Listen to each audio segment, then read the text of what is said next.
So, Brett, have Yes. you ever seen that YouTube video where someone takes Tim Allen's face and it's like Doom, so they make everything in the game Tim Allen, and then they make every sound the Tim Allen grunt?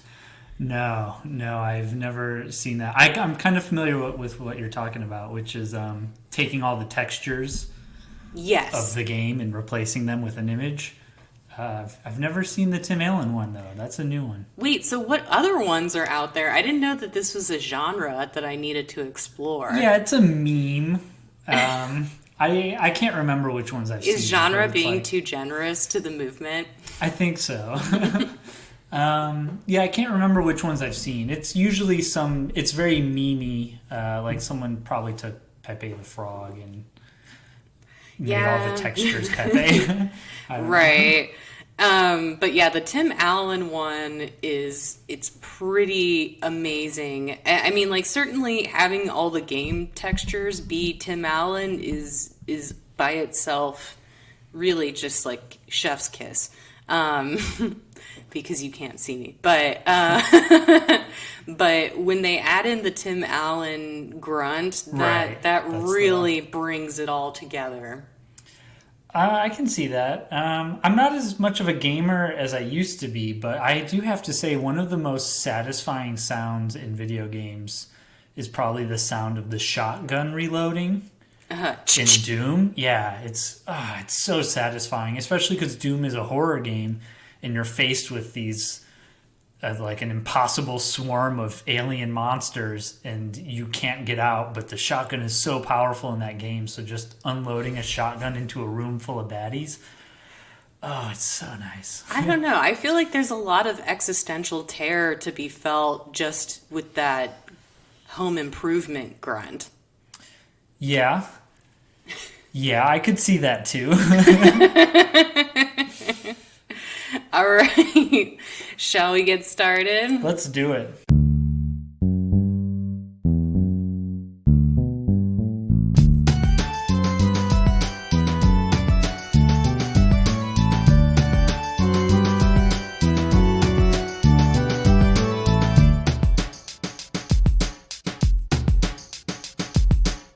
Who are we? We are Necromancer. I'm Shira. I'm a rom-com fan. I'm Bret. I'm a horror fan. And together, we make each other watch a movie each week from each other's genre. I pick a romance or a rom-com or a comedy with romance elements in this case. Yes. And Brett picks a horror.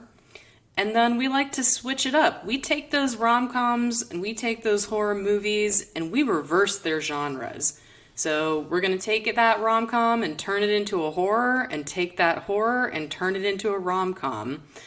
And we each have our own individual spin on this. Sometimes, Brett, you surprise me and you write some fun rom-coms that I would see, but by the sound you just made, I'm guessing that am I not going to want to see your Forbidden World rom-com? No, not at all. No, I'll get into it later. I went full Corman on my rom-com pitch. I didn't know that you could. I feel like Roger Corman and rom-com are kind of mutually exclusive. Right. I mean, there are, like we've discussed before, there are some directors out there who have done rom-coms and they've done horrors. Yeah. Even, our old boy Alfred Hitchcock has done yeah. a rom-com, Mr. and Mrs. Smith, before Brad Pitt and Angelina. That's also a rom-com, though. But yeah, Roger Corman is not somebody who I would ever. And in fact, there was a lot of. I mean, I had to remind myself that Forbidden World was in 1981, Right. is when it was released. But the casual misogyny in this movie is just off the charts. Like, I thought that the Lorena documentary reminded me how things were before feminism. But this was like Yeah. something else. But so do you like Roger Corman produced movies a lot? No, I haven't seen that many of them. I know he's probably got like over 500 movies that he's made. I've probably seen. I could probably count on one hand how many movies I've seen. Is he like the Norman Lear of sci-fi? Yeah, Oh yeah. probably. I also noticed that like Roger Corman like helped a lot of directors on the come up. Like Oh, yeah. like Bogdanovich, Scorsese, even he helped like break some careers Yeah, too. James Cameron. James Cameron. We're like, I wonder, like, if you were James Cameron in 1981, and he made the first Aliens, right? Oh wait, no. No, Am I? that was I'm. Scott. Oh, that's Yeah, Ridley Scott. I'm sorry. I'm sorry, sci-fi nerds. It's easy to get confused though because he made both the Terminators. Yeah. So I wonder like what James Cameron thought in 1981 when this flick came out, because it's just such a Yeah. it's not even trying to cover up the fact that it's a ripoff of other well, apparently, movies. I think it was Battle Beyond the Stars is one of the movies where they used some of the footage from that movie in Forbidden World. But it was that movie where like Roger Corman wasn't happy with the art direction, and so he basically fired everyone. And something happened where like James Cameron was out getting coffee because he was just an intern or something. James Cameron was out getting coffee, so when he returned from getting coffee, he didn't realize he was fired, and he kept working, or someone vouched for him, or there's some crazy story out there where James Cameron like almost got fired by him, but then was basically put in charge of the entire art department by him. Those are some big swings of fortune. And yeah, and he basically started his career off like kind of by luck, making sets for Roger Corman. And yeah, and then he'd go on to like direct, I think, Piranha 2, and then he got fired from Piranha 2, and then he snuck in the building to edit Piranha 2 while no one was there. And That's a Roger good story. Corman and Cameron seem like two very interesting, like very hard to work with, but very interesting people to work with. I hope they feuded a lot. Oh, I'm sure. Yeah, that's probably why he was fired from Piranha too. Mm-hmm. Yeah, I can't imagine. That's great. Man, so I guess we should talk a little bit about why we chose sci-fi. For me, it definitely had to do with the fact that, like, per the last episode, I've been reading a lot of sci-fi romance recently. Yes. And so I was feeling in the mood for a sci-fi movie.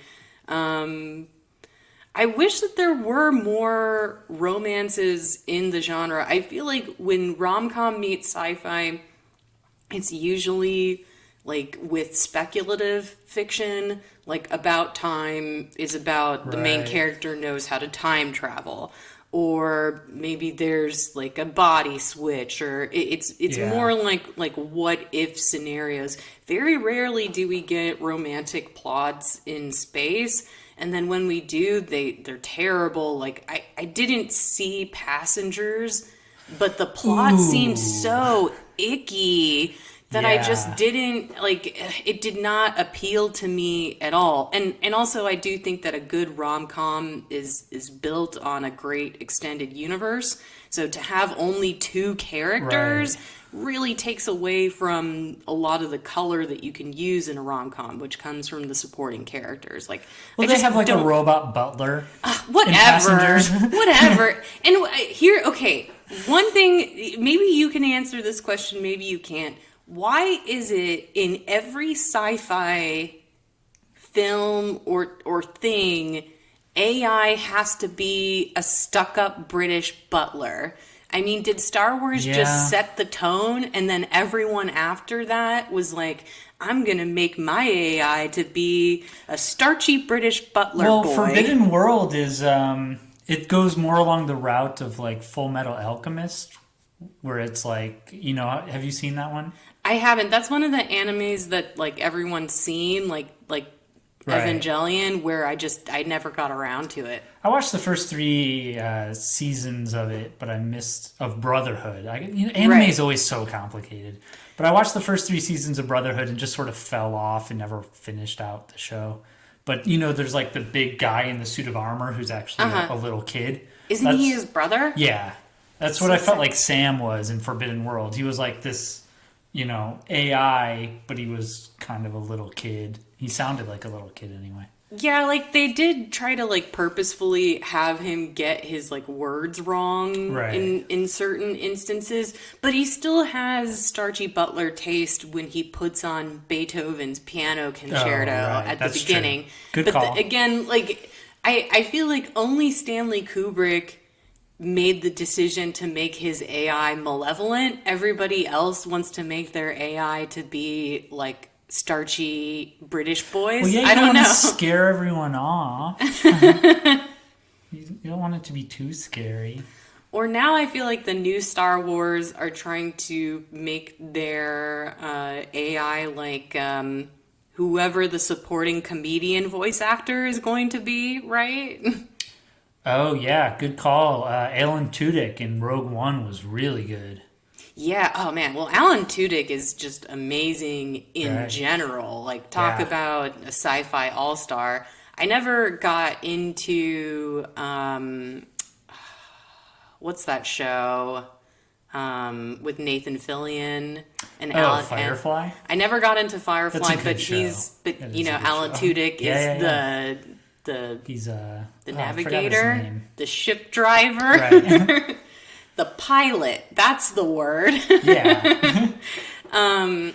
But yeah, so what do you like about sci-fi, and what do you like about sci-fi horror?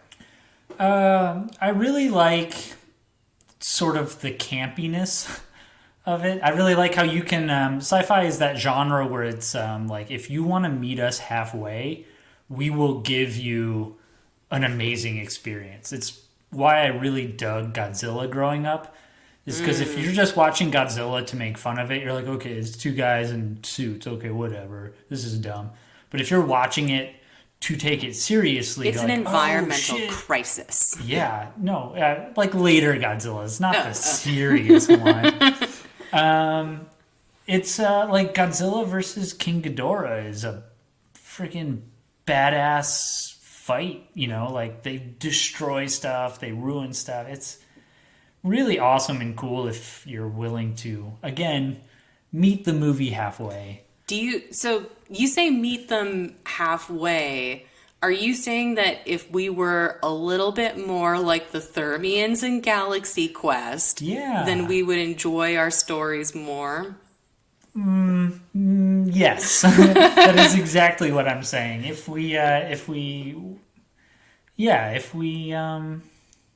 least for yes. the moment, to allow ourselves to believe, even knowing that it's right. pretend. Yeah, if we suspended that disbelief, if we went full suspension. Right. Yeah, so I just really like the world building. I like the goofiness. I like the silliness. But I like stories where by the midway point we can kind of reach a climax and then the story can go like, but it's not over. Kind of like a Hitcher.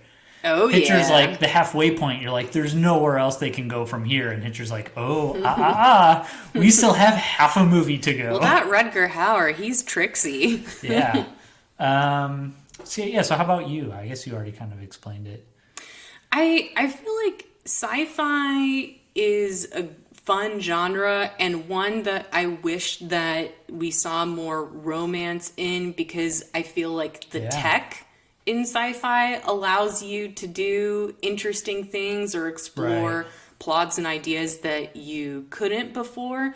And then I've also noticed that a lot of sci-fi, for some reason in the future, the class system is real strong. Like, Oh, yeah. and in fact, like monarchy seems to come back in fashion really often in sci-fi stories. For sure. So you could, I think, in space or in a sci-fi setting, do a story that would normally be like a Sense and Sensibility or Right. like a Regency style historical romance where there's like manners and class and high-born ladies and low-born smugglers.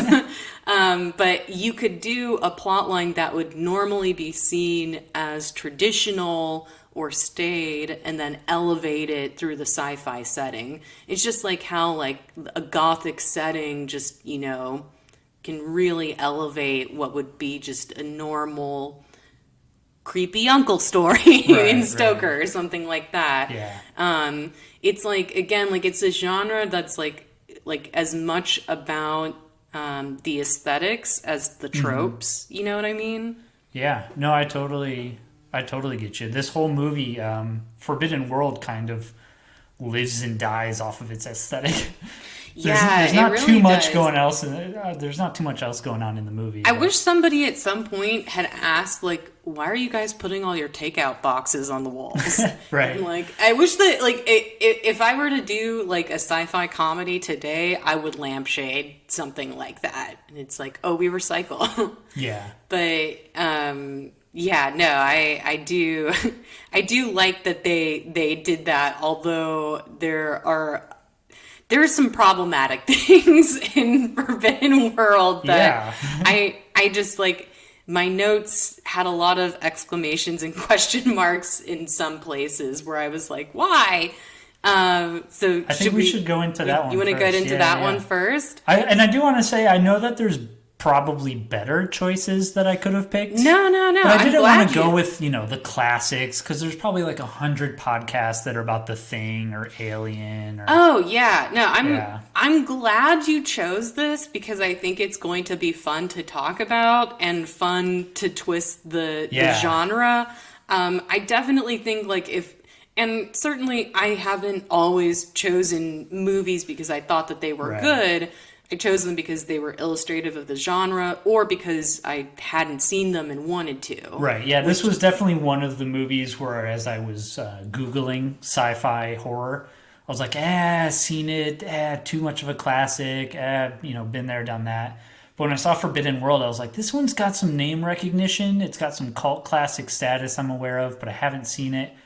And then once I saw that it was produced by Roger Corman, I was like, oh, well, we got to get a Corman movie in here. Right. Yeah, I'm kind of a similar person in that sometimes if I like a director, producer, or actor, I find myself to be more of a completionist Right, where I just want to see what they've done, Right. even if it's good or bad. Like, man, like there's some deep cuts out there for your favorite directors, folks, and they're fun. But yeah, so going back to Forbidden World, let's try to summarize this bad boy. Now, it's only 78 minutes long, but a lot still happens. Oh, yeah. I've noticed that in some of our shorter movies where I've thought like, oh man, this is going to be easy to summarize, but then actually a lot happens. So here we go. So we open with a ship wandering deep space. A robot, Sam 104 selects Beethoven Piano Concerto No. 1 from the Future Tape Collection. But for some reason, all of the piano parts are cut out and we're only hearing the orchestral parts. I know that was not a design of the movie, but as it bothered me on a completely idiosyncratic and just Shira level. Right. I was confused because there's so many like they could have chosen a symphony. They didn't need to choose the piano concerto. I don't know why they wanted that particular theme. It's a major theme. Kubrick has better classical musical taste. I'm just going to say that. But so Sam wakes up the professional troubleshooter. That's his job title, by the way. Mike Colby from Stasis, because there's some bad guys tailing the ship. So Sam and Colby deal with the bad guys, and then Sam tells Colby that his mission has been extended. So they hyper jump to a genetic research station on the desert planet Zarbia, where there's a problem for Colby to troubleshoot. Not a tech problem, though. It's bigger than that. They meet Dr. Gordon Hauser and sexy Dr. Barb Glazer, who immediately makes it clear to Colby that she is down to clown. Oh, yeah. Ooh, yeah, things are getting lonely on this station. Never mind that there's a serious problem that they have to deal with. I think she's way more concerned with, like, getting down than... It's been a while since she's seen a new guy around. I guess so, but that makes Earl super mad, another guy on the ship. So this problem turns out to be genetic research subject 20. Subject 20 has been spliced with a synthetic DNA called proton B. As a result, the subject 20 has killed all the other lab animals and created a cocoon in the glass case of the center of the lab. While everyone is having a weird sci-fi future dinner. Like Rice Krispie treats and candy drizzle. Yeah, Rice Krispie treats, candy drizzle, blue drinks. Oh, yeah. Also, everything in this imagined future is made out of lucite, which is like this like fancy, durable plastic. And so even like the handles of the forks are this weird plastic. They just make the future look like a really uncomfortable place instead of a place where we have better technology. Right, yeah. They hadn't seen the Apple Store yet in 1981. So subject 20 is in the cocoon. Everyone's having the future dinner. And then Jimmy, a crew member who was assigned to clean up the lab room, opens the glass case where subject 20 is. He puts his entire head inside the case. And then subject 20, which at this point in its development, subject 20 kind of looks like a black starfish. It attaches to Jimmy's face, and then Jimmy just destroys the lab like a bull in a china shop before getting taken out. So the rest of them find him, and Dr. Cal, he's a wacky doctor in the Loomis tradition. He claims that Jimmy's heart is still beating and takes him to another lab room. And then that night, Dr. Barb propositions Colby, and they go back to her room to have some soft focus sex. Earl, another crew member who used to date Dr. Barb, gets jealous and decides to watch them on the security camera without their consent. See, I didn't know if he was watching them or not, because I found that very confusing. Oh, he was totally watching them. Because it never definitively shows a shot of him watching them on a monitor, but it kind of infers like that he's watching them on a monitor. So I thought that they did show it. Or it shows him flipping through monitor stations, but I don't think it ever shows like an actual shot of them on a camera. I thought that it did. Maybe I was mistaken. I thought I missed it, but I thought that he was for sure watching them because he was definitely he was like pulling this weird toy. Yeah, he's got that like yo-yo type toy. Yeah. Oh man, that was by far. And he's getting all sweaty. Oh my god. Yeah. Okay, it's one thing that we have to watch this 80s sex scene with these the 80s had a very weird definition of aesthetics.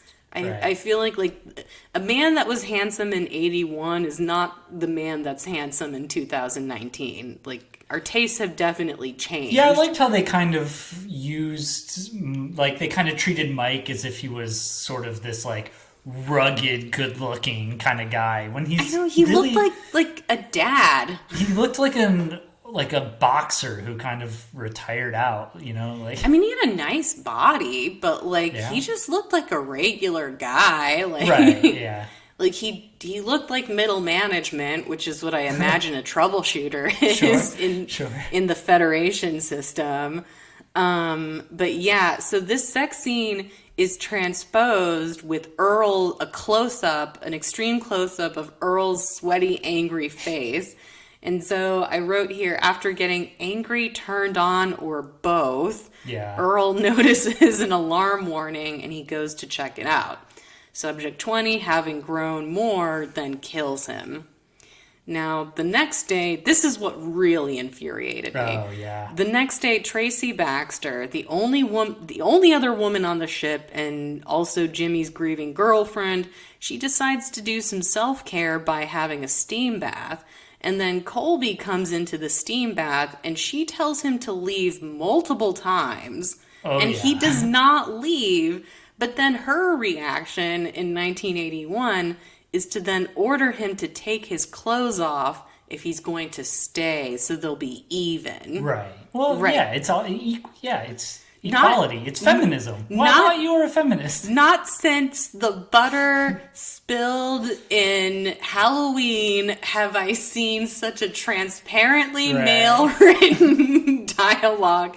Like, even the butter scene in Halloween where she takes off her clothes makes more sense to me than you this. get butter on her clothes, you take off her clothes. Right. But, like, you don't just stay after a woman tells you to leave multiple... Well, she's in danger. He's trying to get her out of danger. She doesn't know that.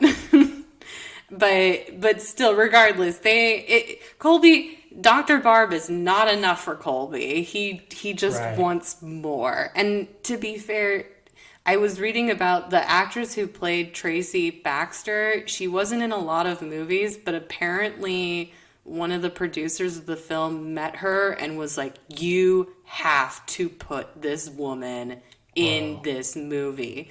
And they didn't want to put her in the movie. Yeah, I mean, no offense, but she's not particularly good in the movie. She's really not a great... She is a beautiful woman. Right. But she is not a great actress. And but also, in her defense, she's maybe not really given a lot to work with. She's given, like, 0 to work with. And it gets crazier later.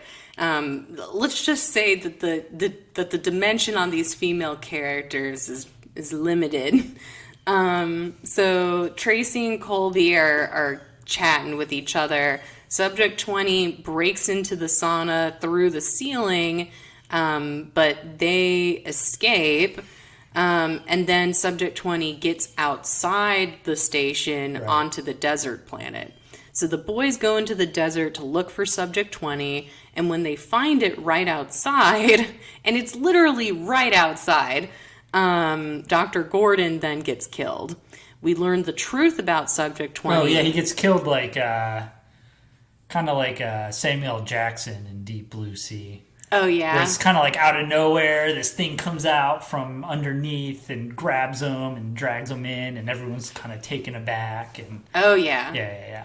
No, that one didn't get me. The only time that this movie actually managed to make me flinch was when Subject 20 in the starfish form, even though I knew that was coming, they still got me. It's like when a small black thing flies at you like a bat, it's hard not to react. But so Subject 20 is actually the result of Dr. Gordon splicing his own cells with proton B, using them to fertilize an egg that was then implanted in the uterus of a crew member, Annie, who then died as a result. So basically, Subject 20 is a baby. Mm-hmm. Now, meanwhile, Dr. Barb and Tracy are having a heart-to-heart while showering together. And to call what they're doing showering together is really generous because...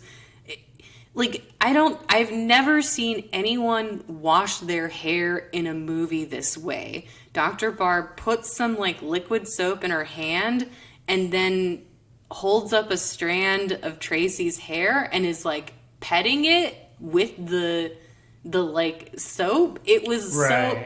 I mean, even if this is future soap, it was very weird. So, you must have got the extended cut, because I didn't get that scene. You didn't get the showering scene? No, they allude to it. They cut to it a few times in this weird way. Oh, in the flashes? Yeah, but they don't ever actually show it outright. So I was like, this must be from the extended cut. Wow, I guess I did. Amazon's got the extended cut. Ooh.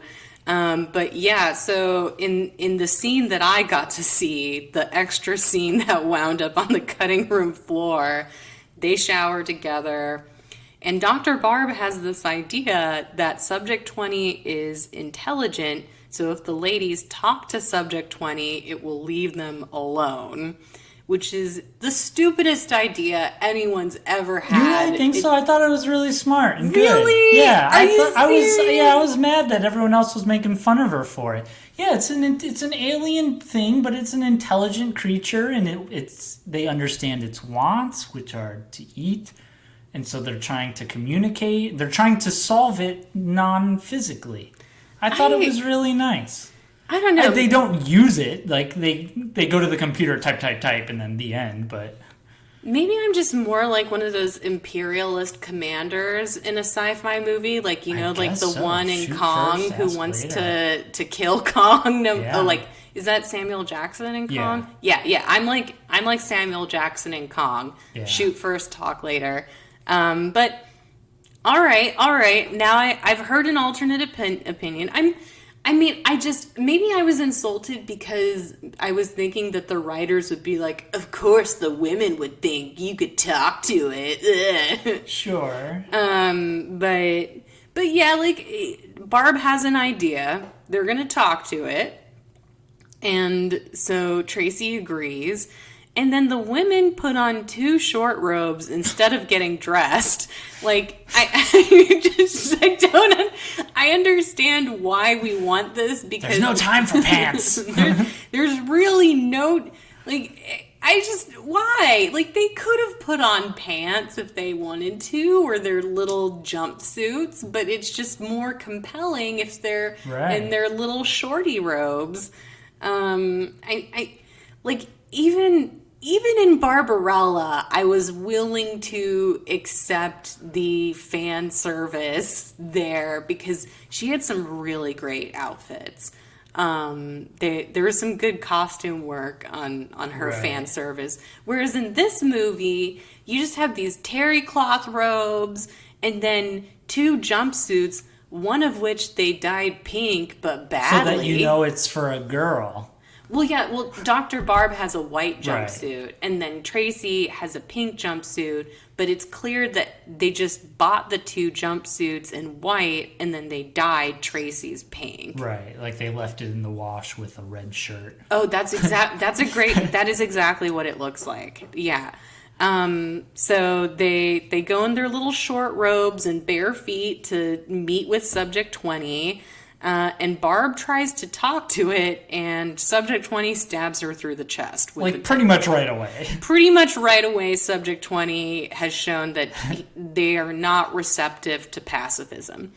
So then Tracy runs to the boys, and another crew member, Brian, he dies by being electrocuted by monster juice. He's like trying to fix something.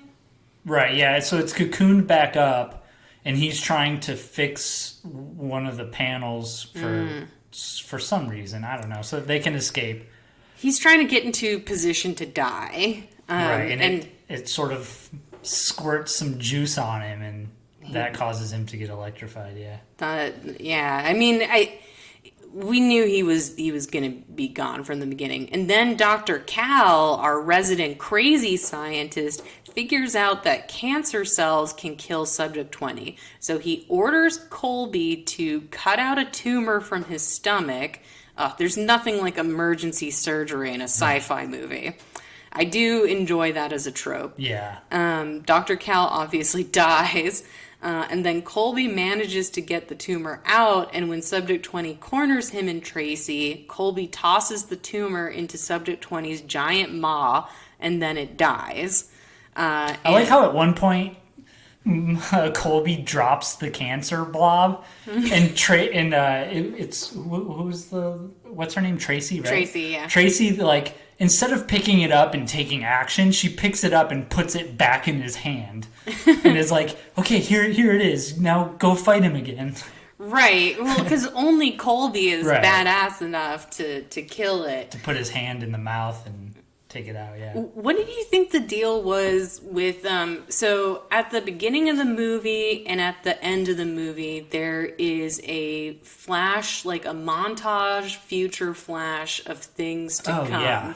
And then at the very end of the movie when Colby and Tracy are standing over the mutant, there's another flash, the same flash of everything that happened. Right. What do you think the point of that was? Yeah, I don't know. That's a good question. I think it was kind of a missed opportunity to kind of have Mike be like, "Listen, I got a bad feeling about this one. Like I was, I had another cryo dream, and this one doesn't feel right." Like, It just, there's, for some reason, it kind of gives us a preview, like a Mission Impossible style preview, like, at the beginning of the movie. Right. And then at the end of the movie, they give us that sort of like, oh, look at all the sadness that happened. And they give us a sort of recap of all the characters and their tragic endings. And I guess it's kind of to, the movie's already really short, so it's maybe just to pad out the runtime. I do feel like it's a missed opportunity, though, because, like, that's something that happens in sci-fi a lot, right? Where, like, cryosleep goes awry, and you realize you were asleep. Prometheus, there's some parallels between Prometheus here. You've got the cryosleep dreaming, where, like, David is it Michael or David? I can't remember. I'm getting my Prometheus and Alien Covenant robots mixed up. It's Michael Fassbender. Right. I think it's David in Prometheus. I think it's David in Prometheus. David, he's watching that one doctor sleep, and so it's kind of cool. And then there's, like you said, the cool, because that movie's a mess too. But there's that one cool... it had an emergency surgery, too. Yeah, that emergency C-section thing, which was really awesome. I will say, though, Jimmy sticking his head inside the tank is, as stupid as that is, it's probably more believable than the biology expert sticking his finger inside the space cobra mouth. Oh, my God. Oh, Prometheus. Oh my God. Well, no, there was definitely some bad science in this movie. I don't know if you noticed, there was a scene where Dr. Cal used his pinky finger to scoop up a sample. No gloves. No gloves. And then put it in, like, the whatever sample reader. And I'm like, it's got your goo all over it. I also liked how the doctor... when we first meet him, he's got a bloody lab coat on. And he doesn't change out of it. Yeah, he's like, I left this lab all bloody so you could see what it looked like. And he just walks in, he's like, yep, it looks like a bloody mess. All right, time to clean up. But he goes back out and he never once changes lab coats. He's just got a bloody lab coat for the rest of the movie. I thought that was really...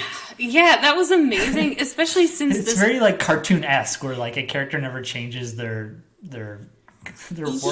Yeah, no, not even a palette swap. Like, and like this conflict or this troubleshooting session, as you might call it, takes place over 3 days.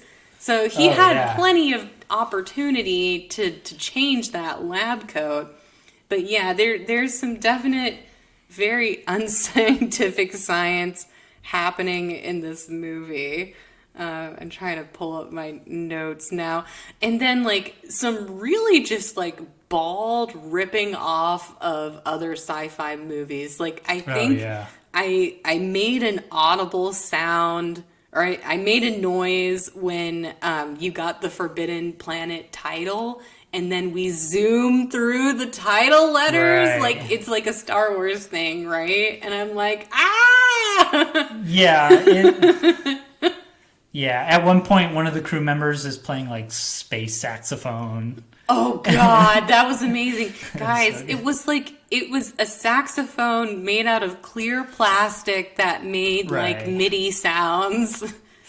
I did like the space sax a lot. Oh, man, that was just amazing. And, God, that sex scene was so weird. Like... Yeah, it was very gratuitous, very 80s, like you said. I mean, I feel like it would have been fine if they didn't, like, I would have been fine watching this sex scene, like, in, like, oh, these characters are getting down. It's that kind of, like, genre movie. But then to, like, transpose it with the close-up of Earl's face. Yeah, really gross. Really gross, like... And they could have really played up more on the scars and stuff, because later when he's flirting with Tracy, he's like, got this scar from a Nemean battle axe. And then later she comes in and she's like, oh, talking about your scars again? Yeah. And it's like, I don't know. Yeah, the sex scene could have been a little more character development going on there, but instead they're just like, you're naked, start kissing.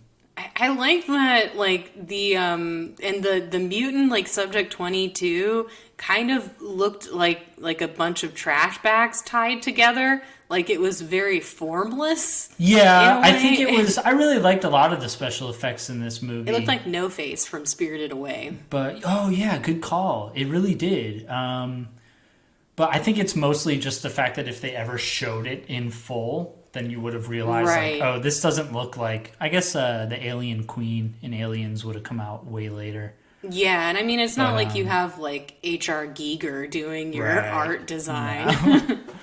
But yeah, I mean, a lot of the special effects in this movie are really brutal. When they showed Jimmy and like half his face is missing, I thought that was awesome. And then they show him yeah. like skeletonized and then all goopy and This movie made Yeah. me miss practical effects. for Like, sure. I think practical effects are just so much fun, and they look way like, even though they might not look as like, they might not move in the way that CGI moves, which I Right. think that's like why CGI is the standard for a lot of stuff, is because you can capture movement in a way that looks really slick.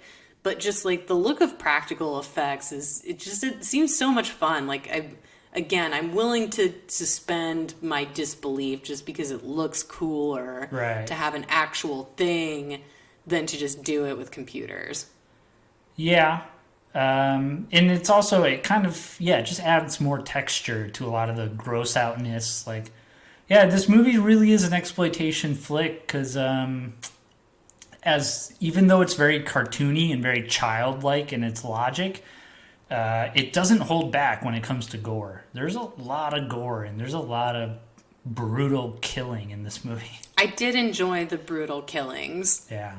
That was definitely a highlight for me. Although, like, as a hero, like, Mike Colby left a lot to be desired. Like, he definitely Yeah, there's no character in that character. Like, he kind of does the best with what he has, but Yeah, he did more than Michael Vartan in Rogue, where Yeah. like he was just like the plot designated hero. Like, it made sense that Colby would be the guy, right. just because he's the troubleshooter. Yeah. He's got to stop him.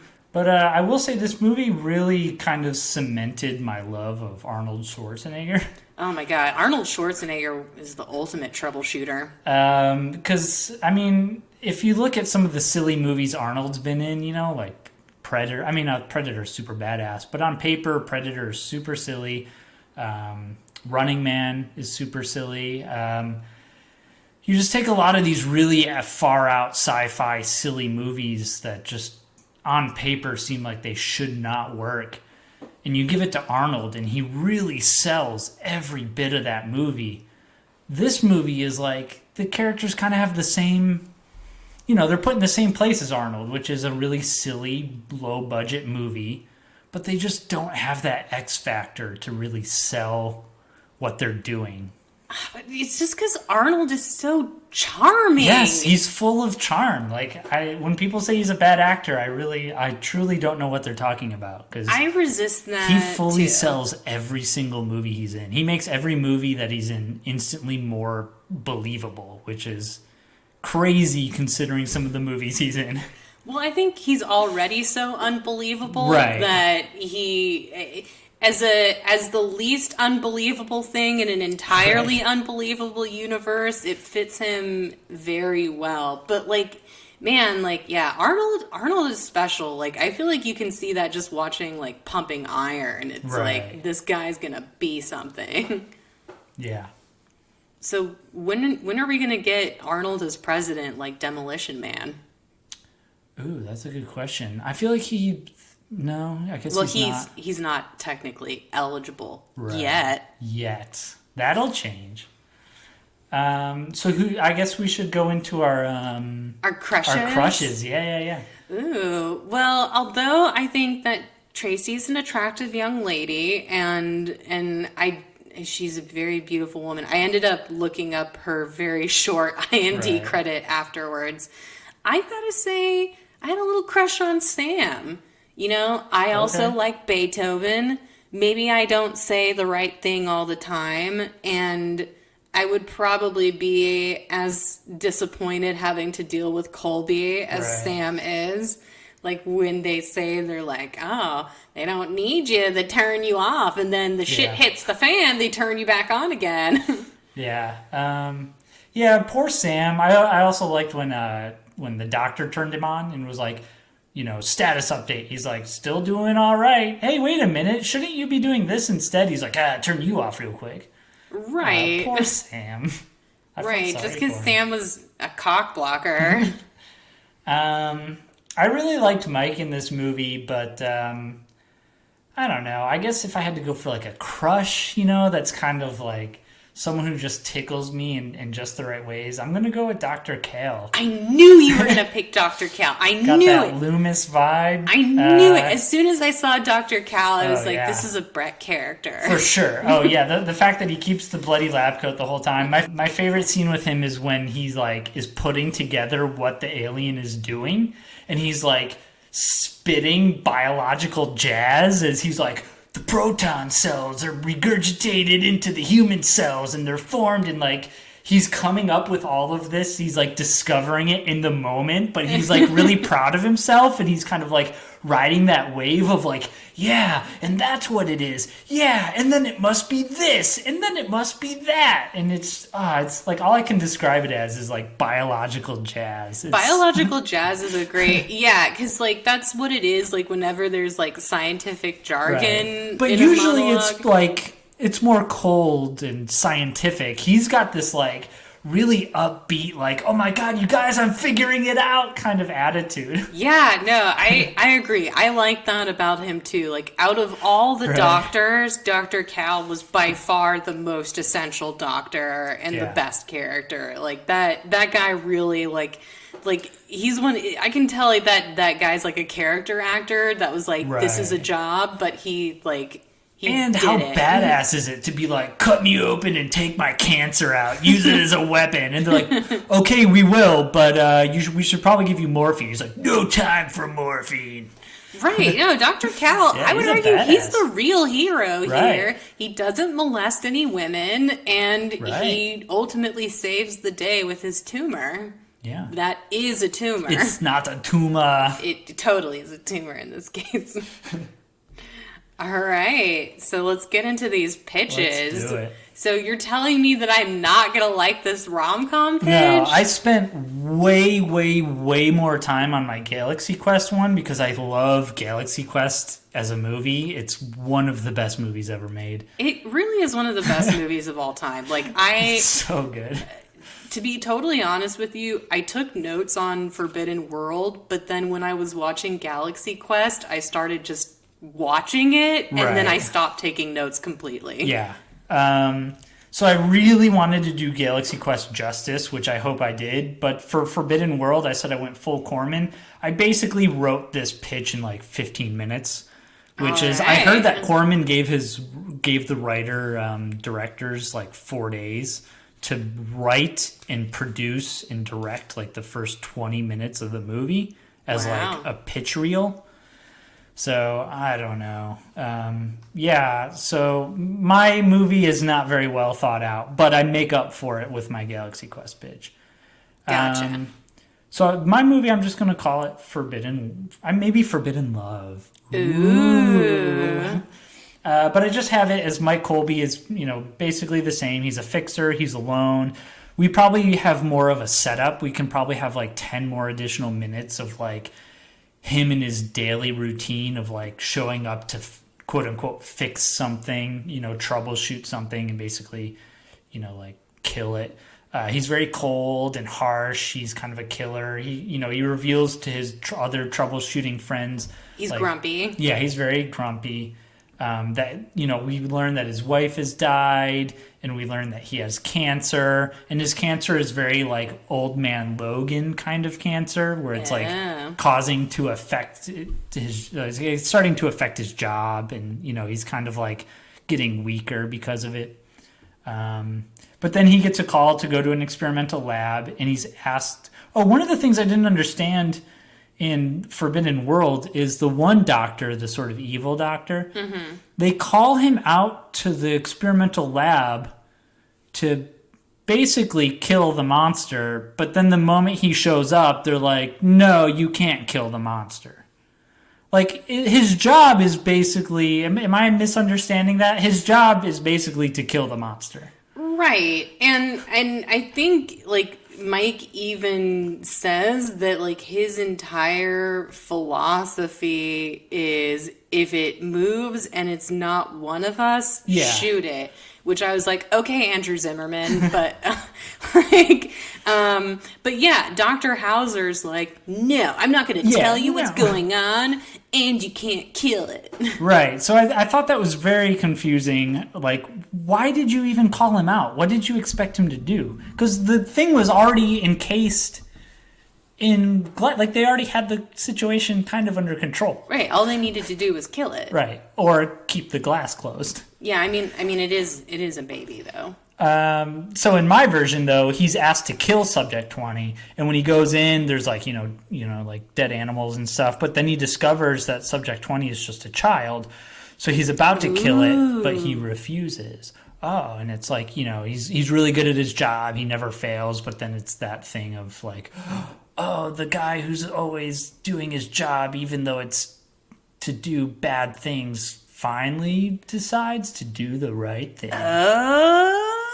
Lone wolf and cub. Yeah. So they have to fight their way out. And this is, basically where my movie just kind of becomes a mess. Along the way, they discover Proto-B shots. And I don't know how we're going to give it to the child the first time. Maybe it sort of like accidentally pokes her or something. But basically they discover that every time they shoot Subject 20 with one of the Proto-B shots, it grows. And so over the course of the movie, we go from child to teen to late teens to 20s to 30s. Right? And Mike is like in his mid-40s. And then we also kind of learn over the course of the movie that if Subject 20 has like X number of Proto-B shots, it'll kind of reach a stable form, because right now it's sort of unstable.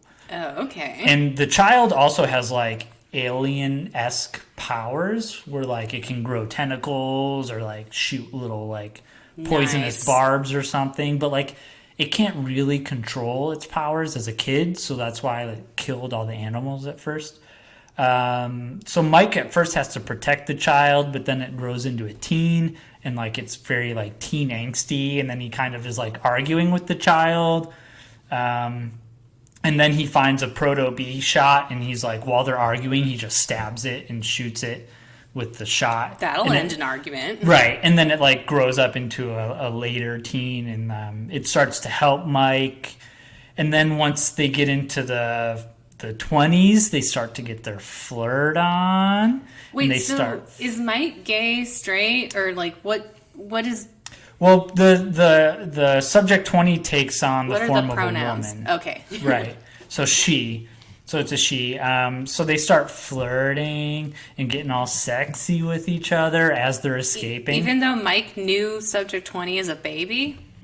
I mean, but her as a baby because she's was growing yesterday. rapidly. Mm-hmm. Right? So so then like they even have a sexy scene where like as he's injecting her with the shot, it's like very sensual and sexy. Sensual shots. And then when they get to the 30s version of Subject 20, they're like full on making out and stuff like that.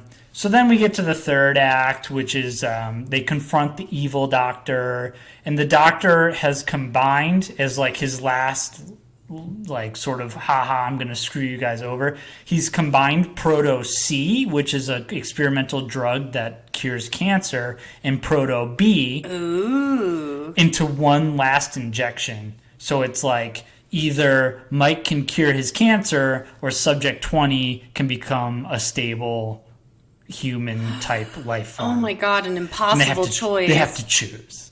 So Mike grapples with the doc, and as the doc is winning, they drop the shot, the syringe, and then Subject 20 comes up and stabs Mike with the proto serum. Because she loves him. Right, of course. And so it kind of acts like Popeye's spinach. Like the cancer goes away and he gets like super strong. Oh, he gets jacked. Oh, yeah. And so then Mike ends up winning and they just sort of like punch him and, they don't kill the doctor. They just kind of punch him and make him, they knock him out. And as they rush out to their ship to escape, they grab a first aid kit and they go to their ship. And then while on the ship, Mike goes to shower and Subject 20 goes to, use the first aid kit and kind of heal up and maybe like bandage a wound or something.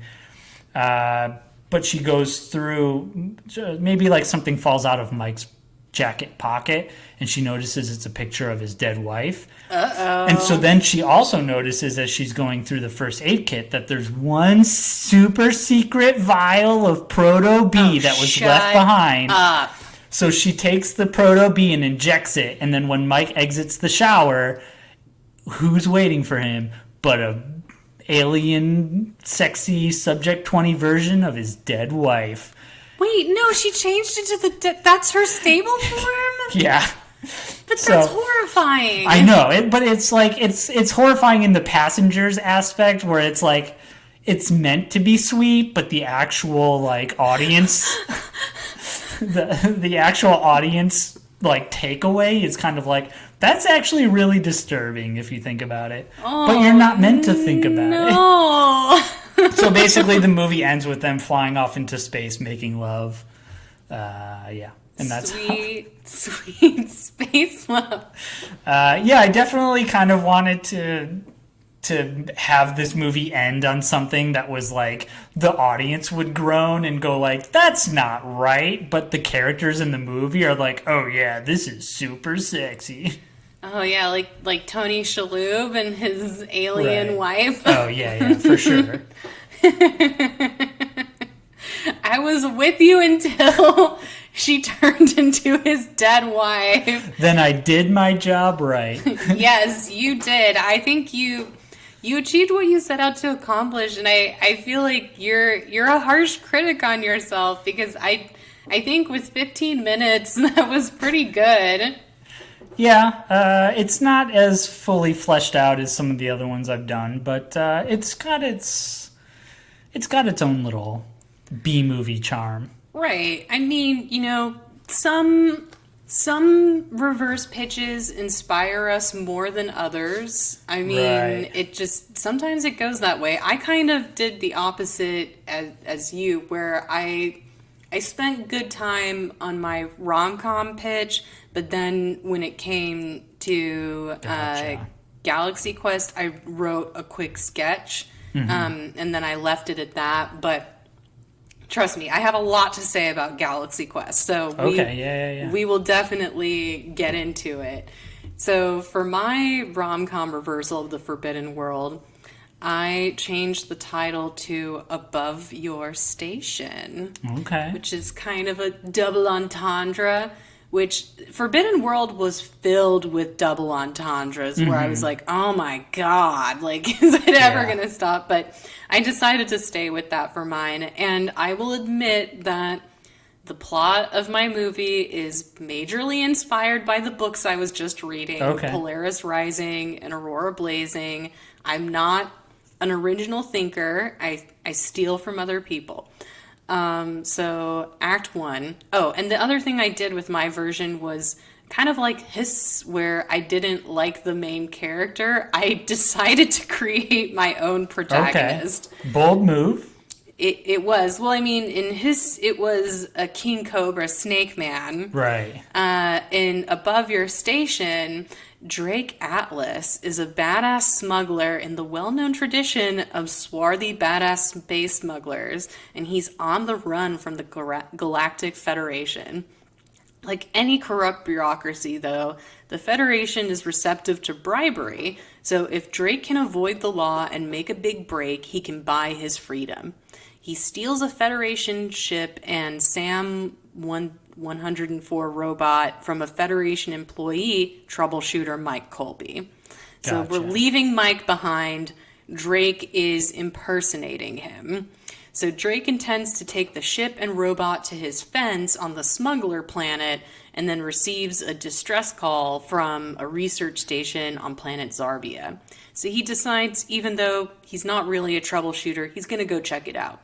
On the way to the station, he also makes some changes to Sam's AI personality settings for entertainment and changes their behavior to resemble an old Southern woman instead of a British butler. Gotcha. I like it. I was like, I just want something against the mold. So yeah, I like a robot that says, "Oh, bless your heart," Right. or "Drake, are you sure about that blaster?"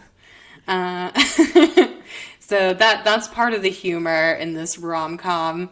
And then at the station, Drake meets Dr. Gordon Hauser and Dr. Barbara Glazer along with the rest of the crew and proceeds to act more like a core smuggler instead of a Federation employee. You know, like kind of like Martin Lawrence in Blue Streak when he's like a criminal, but they think he's a cop, and Luke Wilson's all bumbly. And he's a really bad cop, but he's kind of got that street smart savviness enough to explain it away. Oh yeah. So that's kind of what Drake is doing here.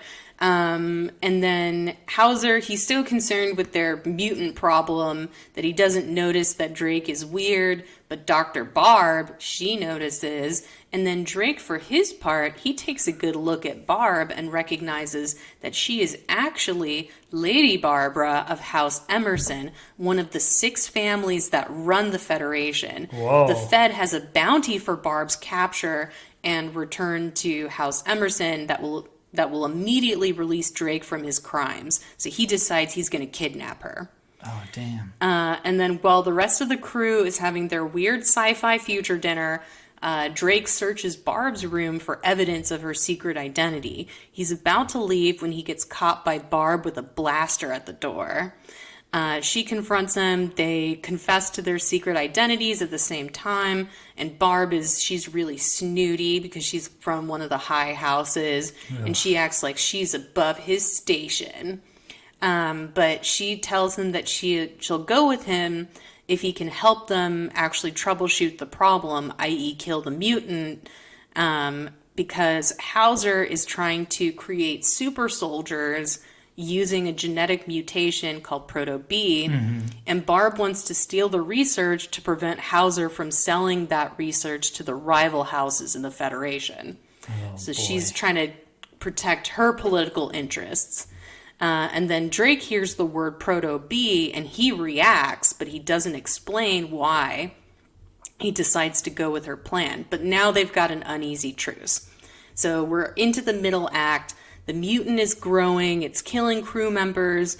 But Drake and Barb are too busy sexy bickering at each other to really notice the urgency.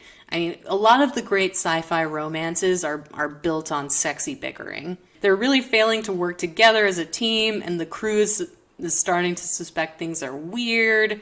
And then Earl, a really nosy crew member, tries to spy on them. Oh, and when boy. he eavesdrops on them, he hears the truth about their identities. So he threatens to tell Hauser and hand them over to mercenaries. But then Drake incapacitates Earl and ties him up in Barb's room. This counts as a bonding experience for them. So this draws them closer, and Barb and Drake, they're now starting to trust each other after they were bickering before. So we get some more scenes where they demonstrate their competence and reliability, but things are getting out of control with the mutant. Now, with the help of Tracy Baxter, Barb is able to steal all the mutant research and delete it from the station's server. But they almost get caught by the mutant who's hacked into the computer systems because it's intelligent. Now, meanwhile, Drake is trapped with the monster and the crew, and they're fighting, and Dr. Cal notices that the mutant doesn't seem to attack Drake at all, so he takes a sample of Drake's hair secretly. Whoa. And then later, after they've been able to drive the monster back and isolate it, Dr. Cal examines Drake's hair and discovers that Drake's DNA has been spliced with Proto-B. Whoa. And then Dr. Cal tells Barb. So now Barb knows that Drake has features in common with the monster. She's shocked. And she considers leaving the entire station behind because now she has copies of the research. She doesn't have to do anything else, and the originals have been destroyed. But now her loyalties have shifted because she's starting to be into Drake. So she confronts Drake in the med bay, and she pulls a gun on him again and makes him explain. He reveals to her that he's a former Federation test subject for a super soldier project. Before they tried to create the super soldiers from embryos, they tested on adult human beings, of course. Of course. And Drake escaped, and he's been living the smuggler life ever since. So he tells her that he knows that she's duty-bound to take the research back to her house and consolidate power, but he warns her that they're going to use this research on people. So in a dramatic gesture, Barb destroys the research in front of Drake and throws down her blaster. She mutters again that she's above his station before giving him a big old kiss. Aww. And then he reminds her that if he weren't literally above her station, she and the crew would have been killed. Right. So we get some above your station wordplay. And then Dr. Cal interrupts their little love moment, telling them the mutant's coming, that they can kill it with cancer. We do the same thing as the first movie. Drake throws Dr. Cal's tumor at the monster. And then afterwards, Drake and Barb are trying to say goodbye to each other because they're going to separate now. They're sad it's all over. But then as Barb is walking away to her escape pod, Drake catches up to her and asks her if she ever considered hiring security. And then we end with an epilogue of Barb and Drake about to launch their own expedition with a new crew. Gotcha. The end. Yeah, that's really sweet. Yeah, I love like belligerent sexual tension between upper class prissy ladies and smuggler men. Like Right. Star Wars really got that element right. Oh, for sure. If only it was just about that. I think I speak for other rom-com fans when I say we wish that Star Wars was just about Han Solo and Leia. Yeah. I mean, I guess the wider like plot is Luke, interesting. too. Yeah, I mean, I like Mark Hamill.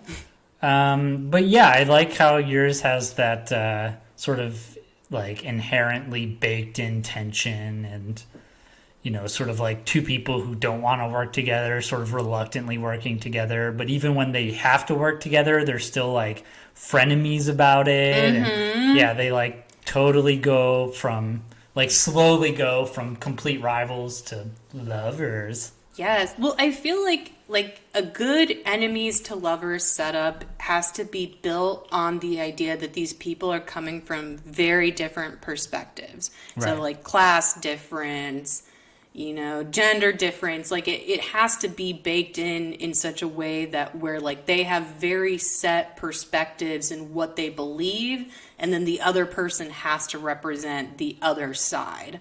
So Right. dirty smuggler versus highborn princess is a really great setup.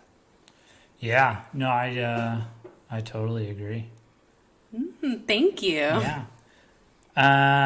Yeah, so did you want to get into Galaxy Quest? Let's do it. Let's quest the galaxy. You want to summarize this movie? Boy, my summary's pretty well in depth, so I'm gonna try to go through it as quickly as I can. But feel free to jump in Okay. wherever you need to, because this movie's so well written that like I didn't want to miss a single beat in my I know. recap. It's just like every moment is either foreshadowing something or calling something back or setting something up or paying something off. It's in an hour and 42 minutes. They earn every single minute. Every in this minute. Movie. This movie is jam-packed. It's so good. So we start off with the cast of Galaxy Quest sitting backstage of a convention waiting for Jason Nesmith, who played Captain Peter Quincy Taggart. The crew consists of Gwen DeMarco, who is Lieutenant Tawny Madison, whose one job on the ship was to repeat the computer. There's Alexander Dane, a thespian who regrets being typecast as Dr. Lazarus, known for his famous revenge chant. Along with them are child, now grown up actor Tommy Weber, who played the ship's pilot, and easygoing Fred Kwan, who played the ship's mechanic. And Laredo also is a rom-com boy. He was the teacher in 10 Things I Hate About You. Oh, yeah, you're right. I was wondering where else I had seen him from. Yeah. Wow. Good call. Of course you would know that. So when Jason finally does show up, he's the star of the show, and the audience loves him almost as much as he loves himself. But when Jason overhears some quote-unquote fans dissing him in the bathroom, this causes him to get snippy with some die-hard questies led by Brandon and go home and drink himself to the point of a blackout. Jason is woken up by a group of overzealous weirdos who he mistakes for in-character cosplayers. The weirdos turn out to be real aliens who take Jason into space, although he doesn't realize it due to his hungoverness. Thinking the whole thing to be an elaborate fan event, Jason assumes the role of Commander Taggart and interrupts a real negotiation with real alien warlord Saris by shooting his spaceship full of missiles. It isn't until the aliens send Jason home in a space pod that he realizes what just happened. Jason rushes to his fellow cast, bumping into Brandon and accidentally trading communicators. Jason attempts to convince the cast to go with him as the alien weirdos show up to take Commander Taggart back for more negotiating. The cast refuses at first until they realize this could be a potential paying gig and demand to go so with Jason. Much. Like, that was such a good meta move where it's like, they're actors. Of course they're going to do anything that looks like a job. Right. That beat of you don't think they were paying, or you don't think it was a gig, do you? And they all just kind of sit there and then rush out of the van. It was a good beat. So they demand to go with Jason. However, they are in for quite a surprise when they are space potted up to a spaceport. Everyone seems shocked except for Fred Kwan, who takes pretty well to the whole situation. Next, they are led to the Protector 2, a recreation of the ship they flew on their show. Tommy Weber acts as the pilot and manages to get the ship out mostly in one piece. The crew flies to negotiate further with Saris, who survived the initial negotiations. Jason tries to trick and attack Saris again, but Saris attacks first, blasting away at the Protector 2. Tommy puts the ship into turbo, but the ship can't take it for too long and stops right out front of a magnetic minefield. The ship manages to escape by entering the minefield, although the beryllium sphere, which charges the ship, takes heavy damage in the process. It is discovered, though, that there may be beryllium spheres on a nearby planet with a mining colony. The main crew goes to investigate and discovers there are spheres there, but there are also miners, which happen to be small childlike looking creatures that appear cute, but are actually very dangerous, which the crew find out by observing as they attack and eat one of their own who is wounded. I love that scene so much because they made the aliens look really cute. Right. My favorite line in the whole movie is when Sigourney Weaver goes, "Let's get out of here before one of those things kills Guy." It's so funny that they're not even concerned for their own safety. They're concerned for Guy, who's clearly the first one who's going to go. Well, yeah, because Guy, played by Sam Rockwell, has the meta intelligence to know that he's the type of supporting character. Yeah, he's the red shirt. Yeah, he dies to let everyone know that it's serious. Do I have a last name? Do I? So they're led by Jason, and the crew manages to seal a sphere, and they are chased to their ship, where Jason is left behind and captured by the miners. He's woken up by a pig lizard-like creature, and the miners are all watching nearby chanting. Jason fights off the creature as the crew debates whether or not they should teleport him up to the ship and trust what could be faulty equipment. They test it out on the creature first, which turns inside out and explodes. The miners continue to chant, then quickly disperse as a giant rock monster assembles and towers over Jason. Jason runs away and encourages a panicking Fred Kwan to beam him up. Fred makes lovey-dovey eyes with the alien Liliari and finds the courage to beam Jason up at just the last minute. Just as the crew celebrates, Saris boards the ship and discovers the Galaxy Quest crew to be actors. He makes... Oh, this part is so badass. He makes Jason explain it to the alien commander as you would a child. It's such a great, Even though this movie's a comedy, like, Saris is a real scary badass. It was so funny. Like, that scene was both sad and funny. Right. And, oh, God. And, okay, this scene is actually part of my supporting argument that Galaxy Quest, although the R is lowercase and the C is uppercase, Sure. it's still a comedy with romantic elements. And it has a plot that rom-coms use all the time, which is the great lie. Mm-hmm. And then you have that climactic moment in the movie where the great lie is revealed, and the immediate effect is that it hurts the person who's most important, or one of the most important people to the protagonist, which is Malthazar. Like, it breaks his heart. Oh, it's so sad. He breaks his heart. Yeah, but I also like it because they did try to explain it to him earlier, but they just kind of, they just didn't do enough of a convincing job. Yeah, but he does very Jason is his name. I want to just call him Tim Allen, but Jason does try to tell him at first, but then he realizes that they think it's real, and he decides to profit off of it because he's an egomaniac, or an egoist, or whatever. Yeah, they kind of. But like he leans into it, knowing that he's deceiving them. Right. Yeah. Yeah. But then feels bad about it later. Of course. So Saris locks the crew in a room without oxygen and sets the ship to explode. He orders his men to blast the Galaxy Quest crew out of an airlock. However, the crew get the jump on the guards and send them out of the airlock instead. This is what I love. This has a very like Mission Impossible type vibe to it. This is a good procedure moment. Every little character has their own thing to do. You know what I mean? Like every person has their own mission to accomplish, and like even if the mission is like little baby steps towards the grander mission, like everyone's got something to achieve or work towards.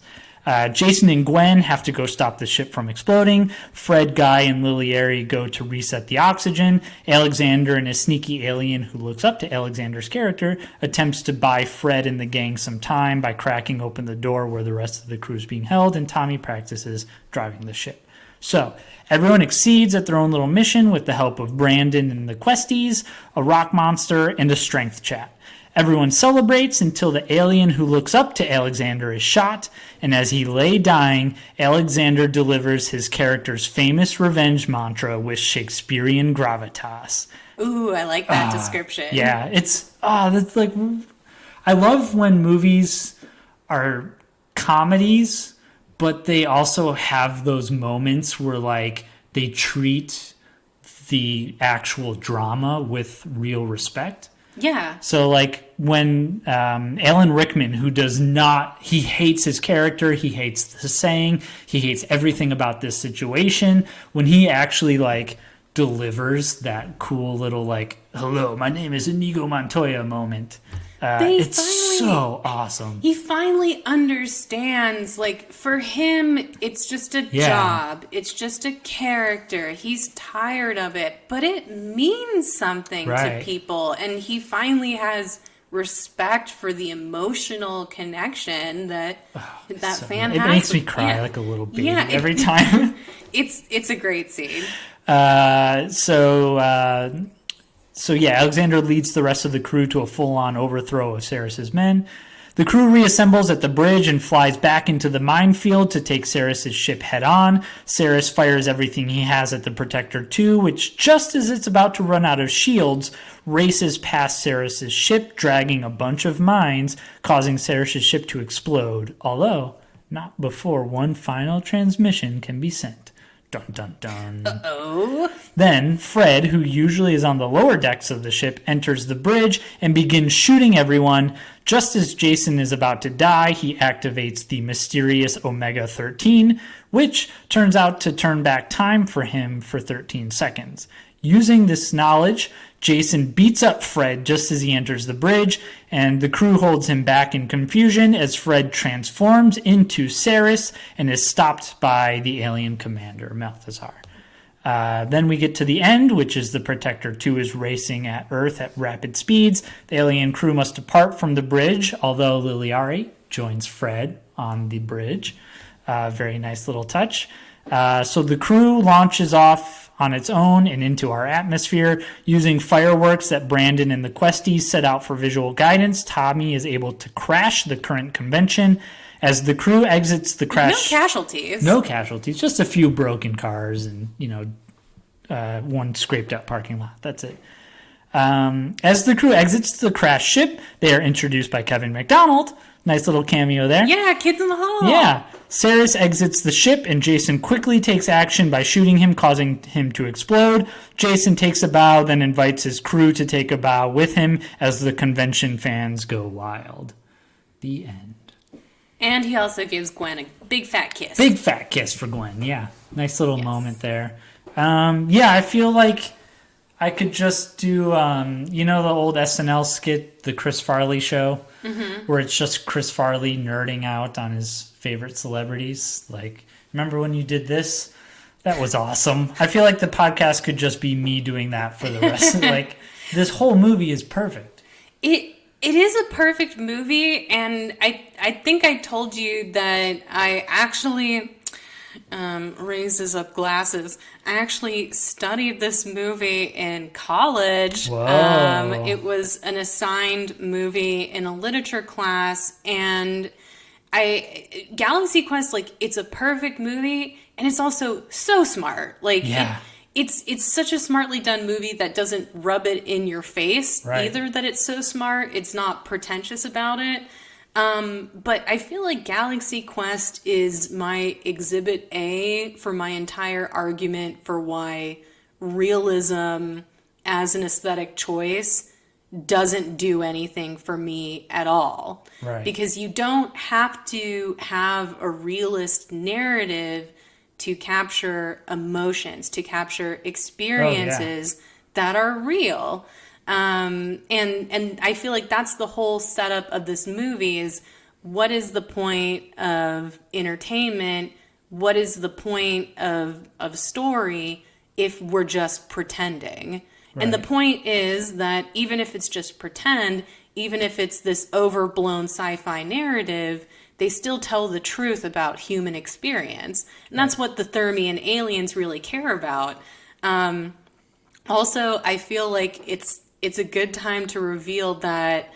So I've been asking this question in previous podcasts where whenever we do a theme based on a location, and the question is, if we were aliens... Yeah, I was thinking about that. The truth is, big reveal, it really is the Thermian question. That question is totally inspired by Galaxy Quest. And it really, like, I think, like, when you ask a question like that, where it's like, if whatever you're reading or watching just came through a shoot and you assumed that these were historical documents, what would you then think? For me, that's like a much more interesting position to take than to refuse to suspend your disbelief and just be like, well, this movie does this, and like maybe they say this about Marxism or feminism or this or that, and you come to a work or a story already with a point of view and a particular perspective. But when you ask, like, what I guess I would call from this moment the Thermian question, it allows you to say, like, okay, well, what is this story really like? Right. What is it trying to tell you about the world that you're in? Rather than, coming to something with a bunch of assumptions that color the way you think about it. I think, like, having that kind of, like, innocent approach can allow you to appreciate something a lot more. Does that make sense? Yeah, definitely. I would just have to say from a more entertainment-based point of view, I really dig how this movie is able to, like,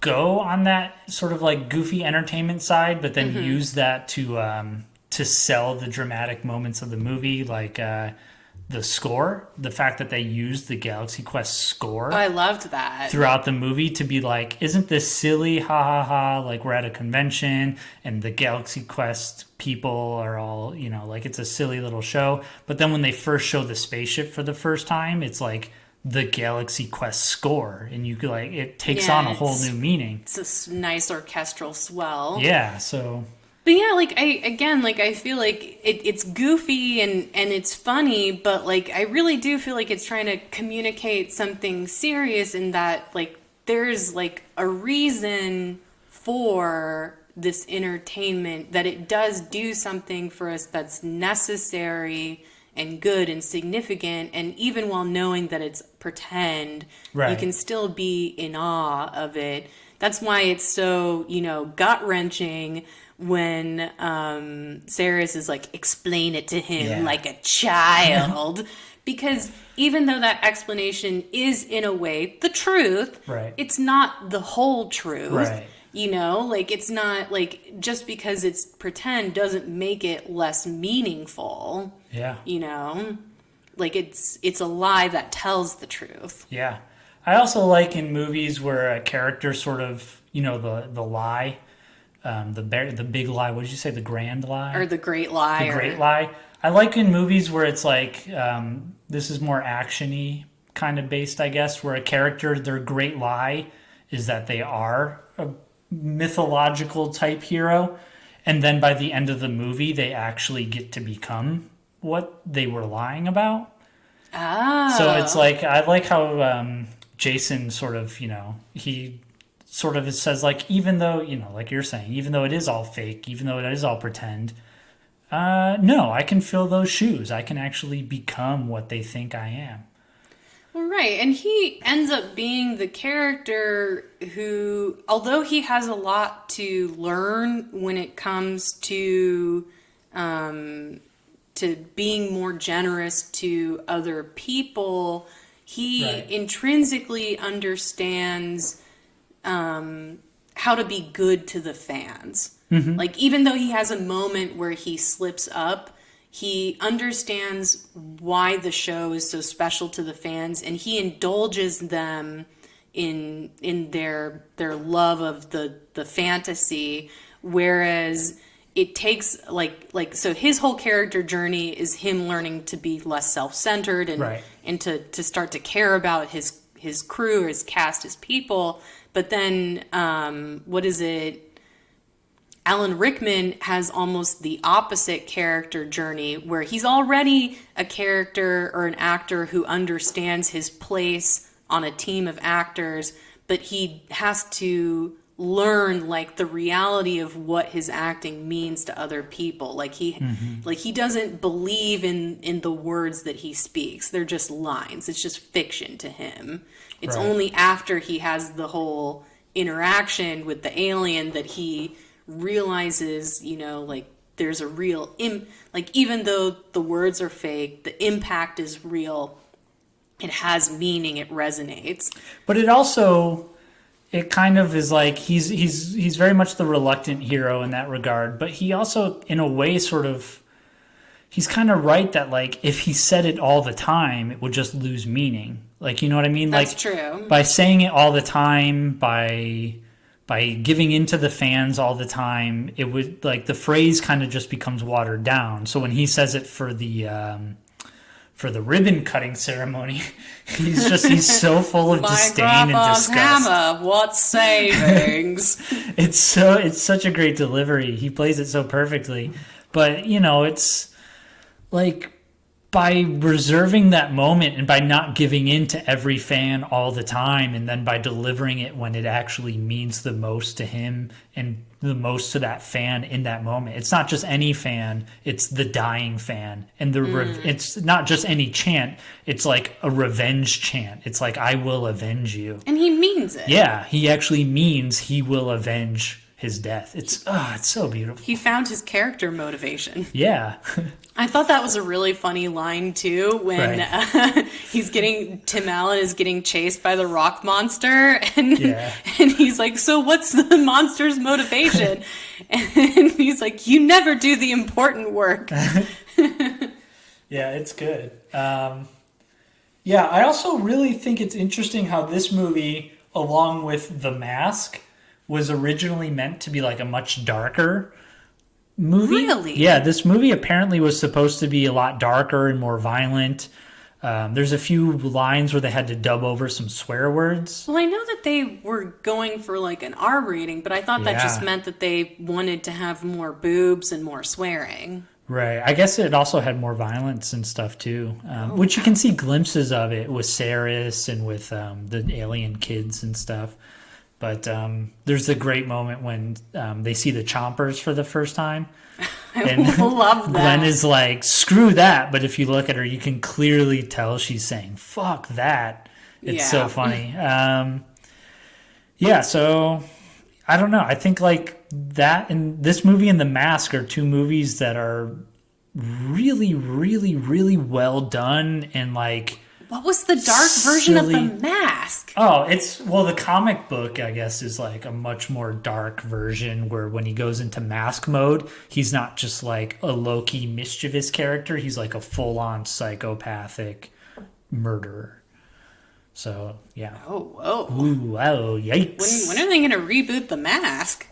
Good question. I don't know. I feel like 2019 is we're ready for the edgy Mask version. Right. Yeah, it'd be interesting to see that, to see if they could kind of get away with that and to see how it would hold up. Because, like, even the Turtles, right? The Teenage Mutant Ninja Turtles were originally meant to be, Yeah. like, a darker spoof on Daredevil.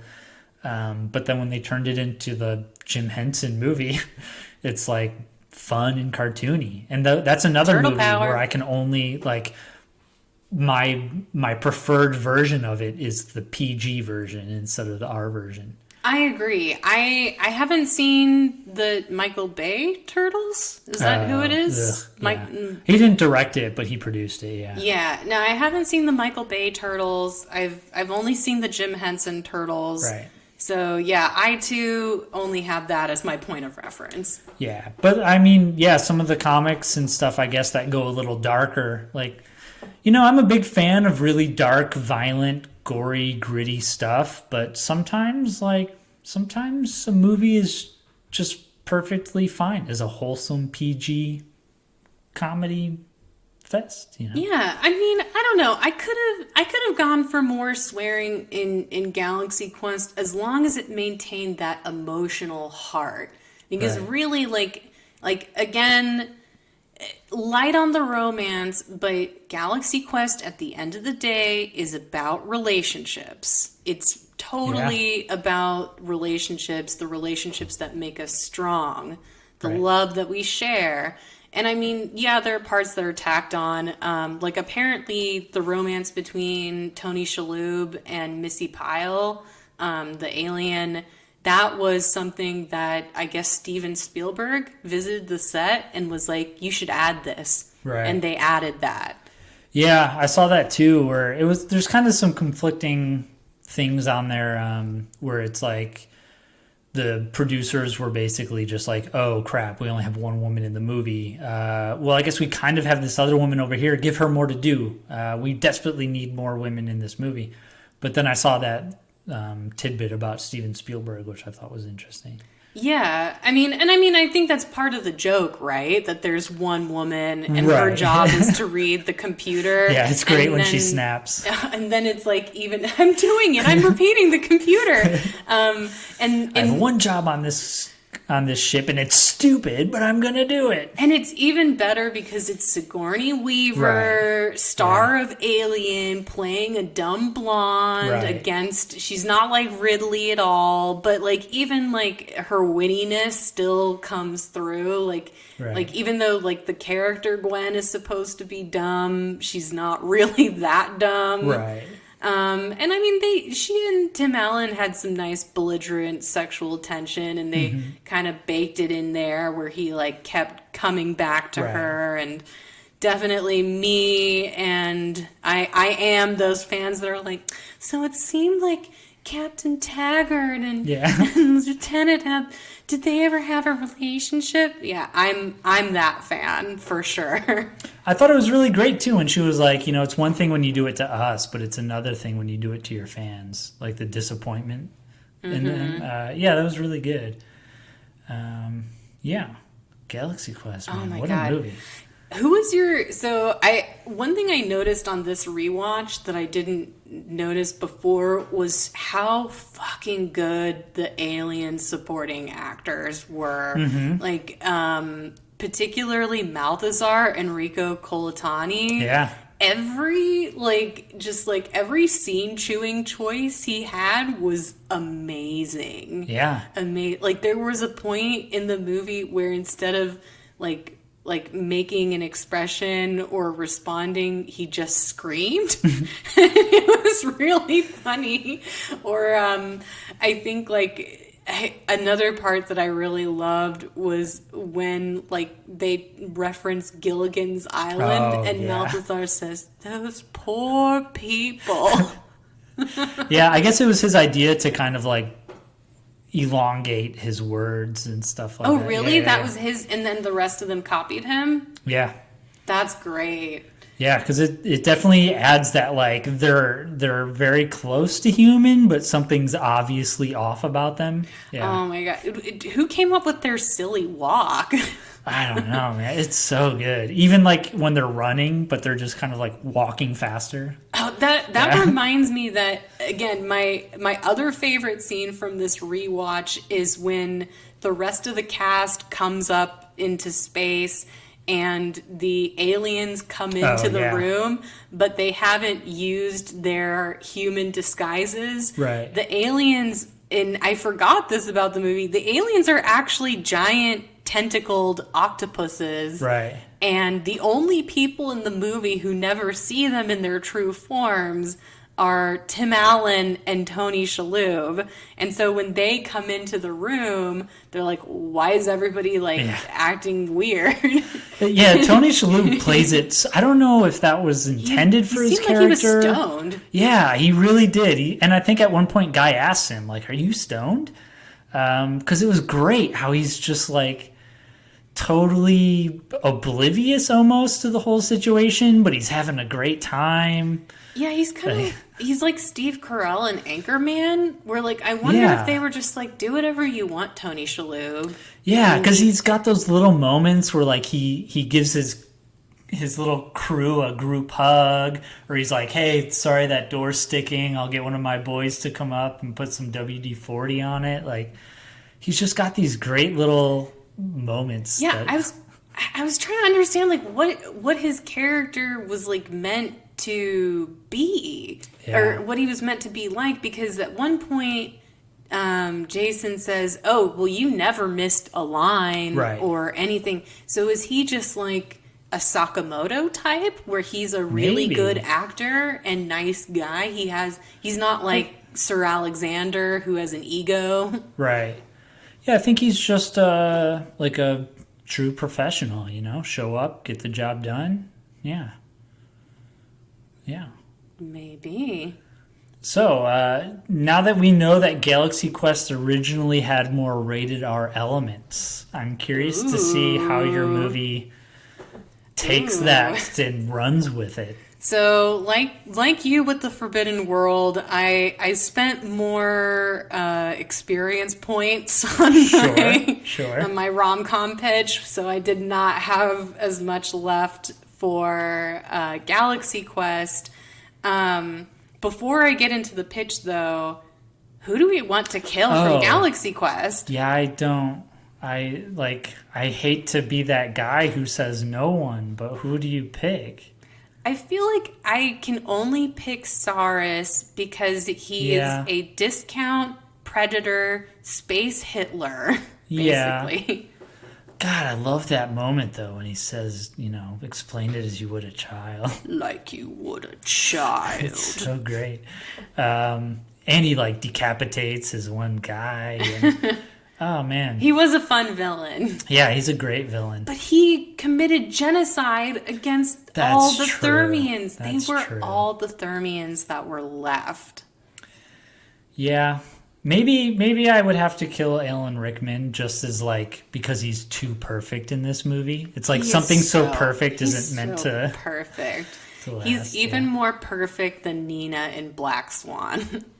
Oh yeah, perfection. I did it. I was perfect. So much like my previous pitch, this is not a wholly original project. Okay. It is partially inspired by an episode of Love, Death. Is it like it's like Sex, Death, and Robots, Love, Death, and Robots? Oh, yeah. But there's an episode of that show called Beyond the Aquila Rift. So if you've seen that episode, you know where this is going. And then also a little bit inspired by the USS Callister episode of Black Mirror, which I feel like is already kind of a horror movie version of Galaxy Quest. If you want to watch the horror movie version of Galaxy Quest after this, I would suggest watching that episode of Black Mirror. It's great. So I decided to call this Wormholes, and it's going to be short because it's more of a sketch. I didn't break it up into acts. So Brandon, a teenager in the not-so-distant future, is obsessed with a virtual reality game based on his favorite sci-fi TV show, Galaxy Quest.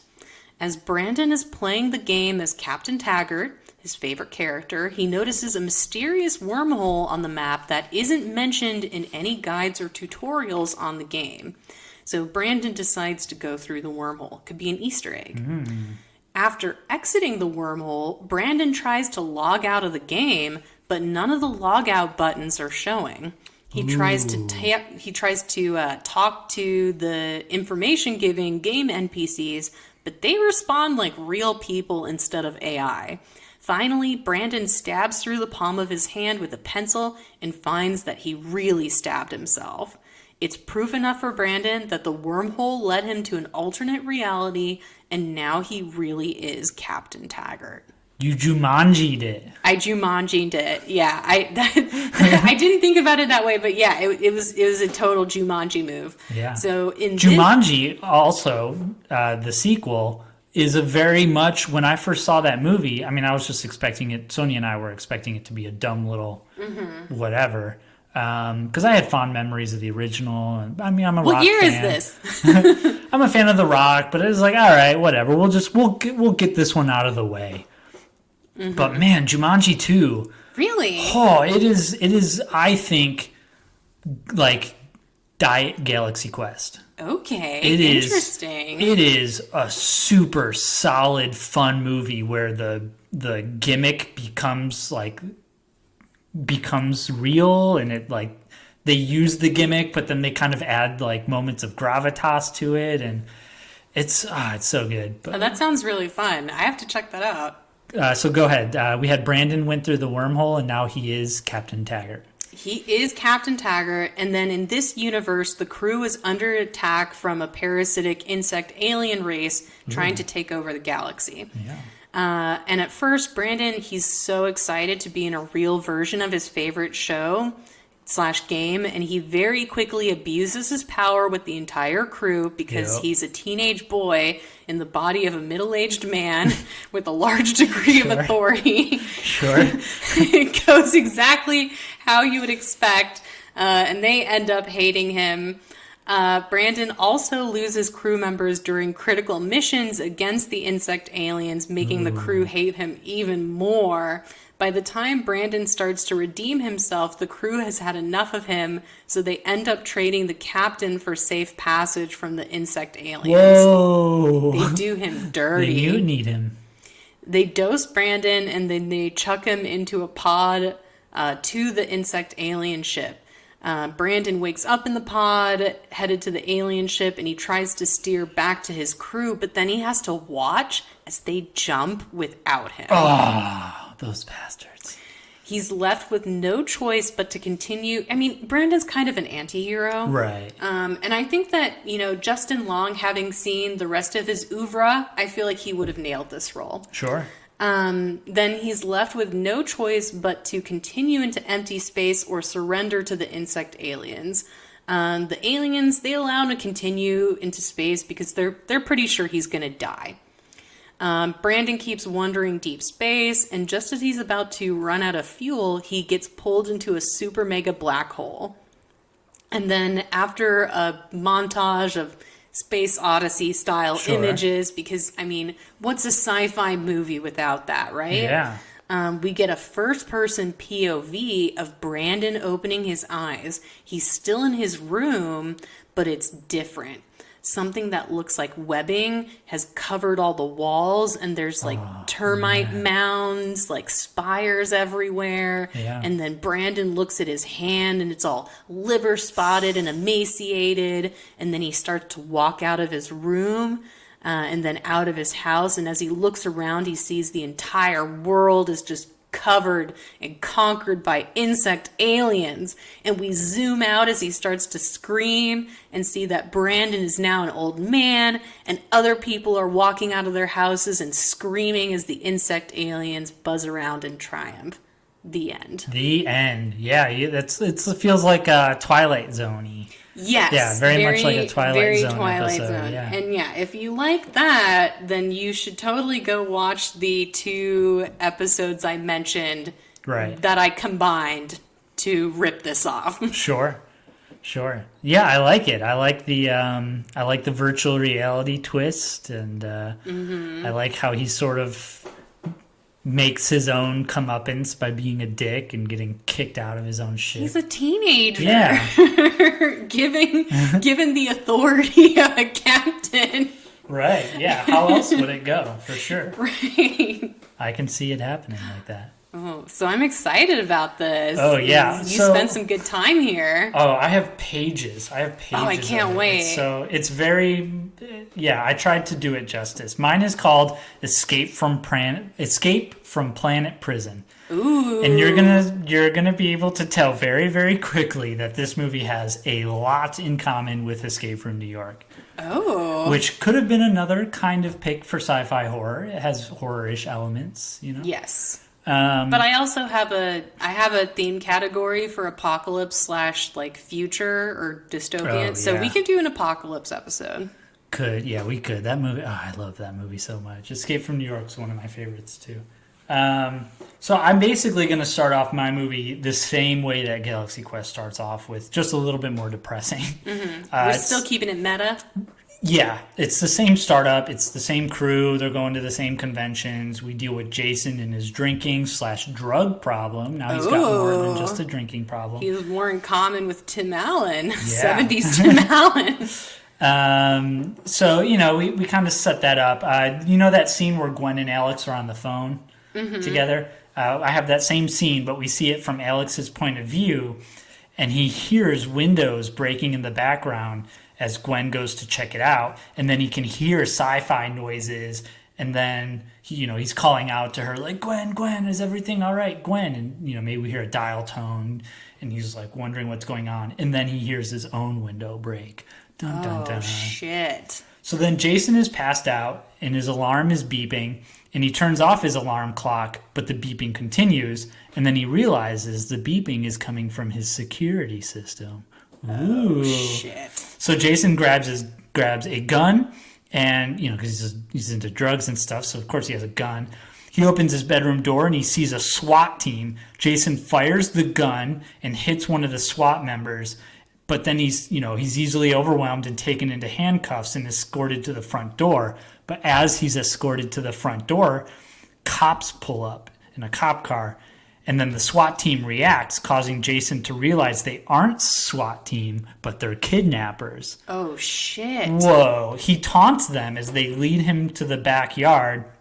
But just as the cops kick down the door, the SWAT kidnappers all beam up out of the backyard.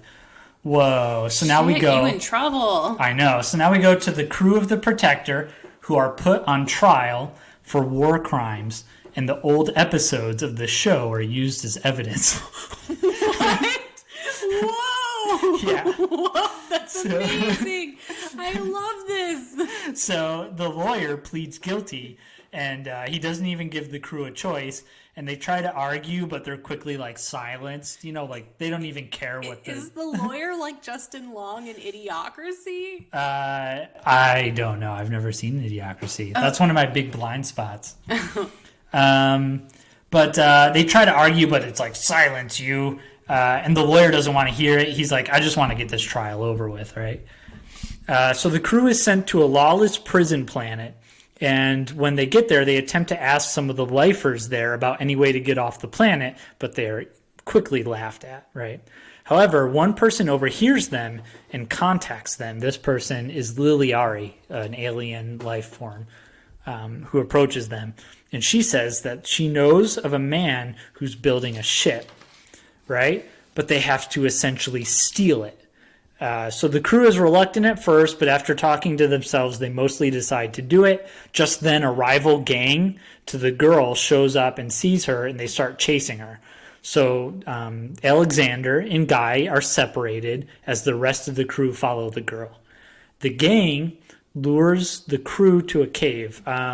So this part, like, they're in, maybe Loriari has a vehicle, and she's driving out of the town to a desert. Oh, nice. Like the space pod racer scene. Right. So they're driving through the desert, but then something, like, she notices something in the ground, and then she tries to swerve, but she accidentally hits it, and that something in the ground is a mine that blows up and causes them to crash. And so they go to a cave, but the crew, the gang that's chasing them as they enter the cave, they stop and they kind of all swarm around the cave, but they don't go into it. Oh, that's trouble. That's trouble. The crew wonders why, but quickly find out as Tommy is grabbed by something, pulling him into the shadows, and as he screams, it's cut short and buckets of blood and bone splatter from the darkness. Are you killing Tommy first because he's the black character? Well, I don't know who I'm casting. I did think about that. I don't know who I'm casting in my movie, so maybe a different character can be black. So then a creature emerges, and it's a giant alien centipede. The alien centipede rushes, its mandibles crunching together, and the crew dive out of the way, all except for Jason, whose leg is cut by the sharp jaws of the beast, causing him to topple on top of it. The creature aims for Gwen, and just as it's about to bite her in half, Jason rips off one of its antennae, causing it to divert in the direction leading outside, where the gang awaits. The gang is attacked by the beast, and Jason falls off, calling out to his crew, who all sneak out in the confusion.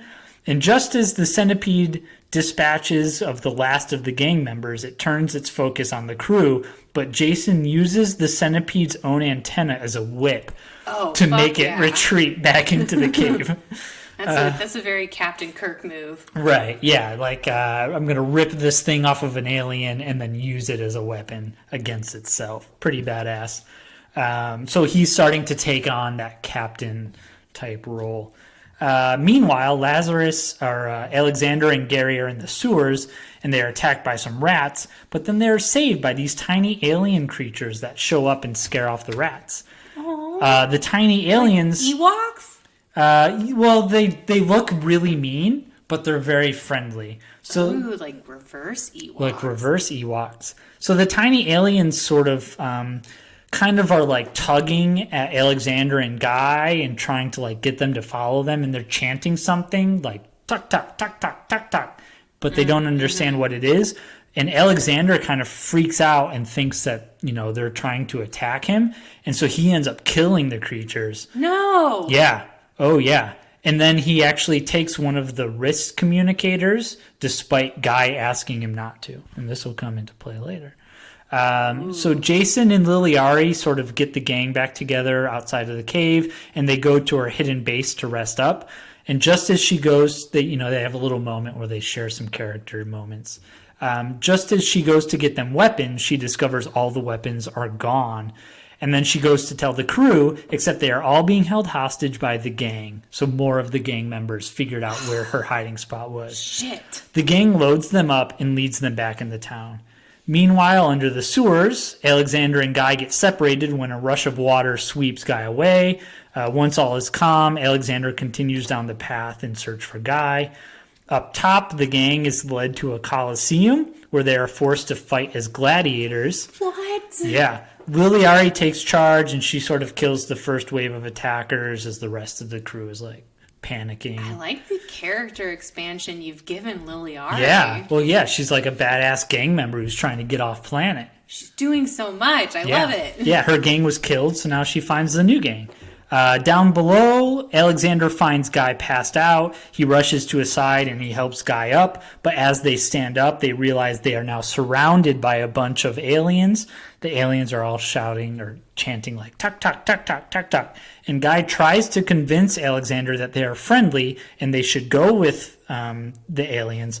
But Alexander reaches out to convince him otherwise, and Guy kind of like shrugs him off. And as he does, the communicator falls off his wrist. Oh. And one of the aliens picks it up and sort of sniffs it and smells the blood of alien. And so then they start shouting something else like, "Sheetoth, Sheetoth, Sheetoth." And then they kill Alexander. What? Yep. Oh, yeah. Big time. And then after they kill Alexander, they point to Guy and they go like, "Sheetoth, Sheetoth, Sheetoth." And Guy's like, no, not Sheetoth, not Sheetoth. Tuck, tuck, tuck, tuck. And they're like, "Oh, tuck, tuck." And they turn into friendly aliens again. Wait, but it could have been Guy. It's Guy's fault, though, right? No, not really. It was an accident. And Guy tried to warn him not to take the wrist communicator. So really, Dr. Lazarus or Alexander kind of brought it on himself. So the aliens bring Guy back to their lair, which like they're scavengers. So they just got a bunch of junk laying around. That stuff's going to be cool. Oh, yeah. And this is kind of a Wall-E moment where like they bring him to a crate. And he's like, "Oh, let me open up this crate." And the aliens are like, "Whoa, we didn't even know the crate could open." And so they open it. And it's like a Pulp Fiction type glow. And all the aliens are like, "Ooh." And we see Guy's reaction as he looks in and he's like, "Whoa." But we don't see what it is quite yet. Oh. So meanwhile, at the Coliseum, Liliari is kicking ass as the rest of the crew is like doing their best to defend themselves. They battle off a fresh wave of gladiators, and then the crowd goes silent. A cage lowers in from the top, and a few guards kind of like wearily approach.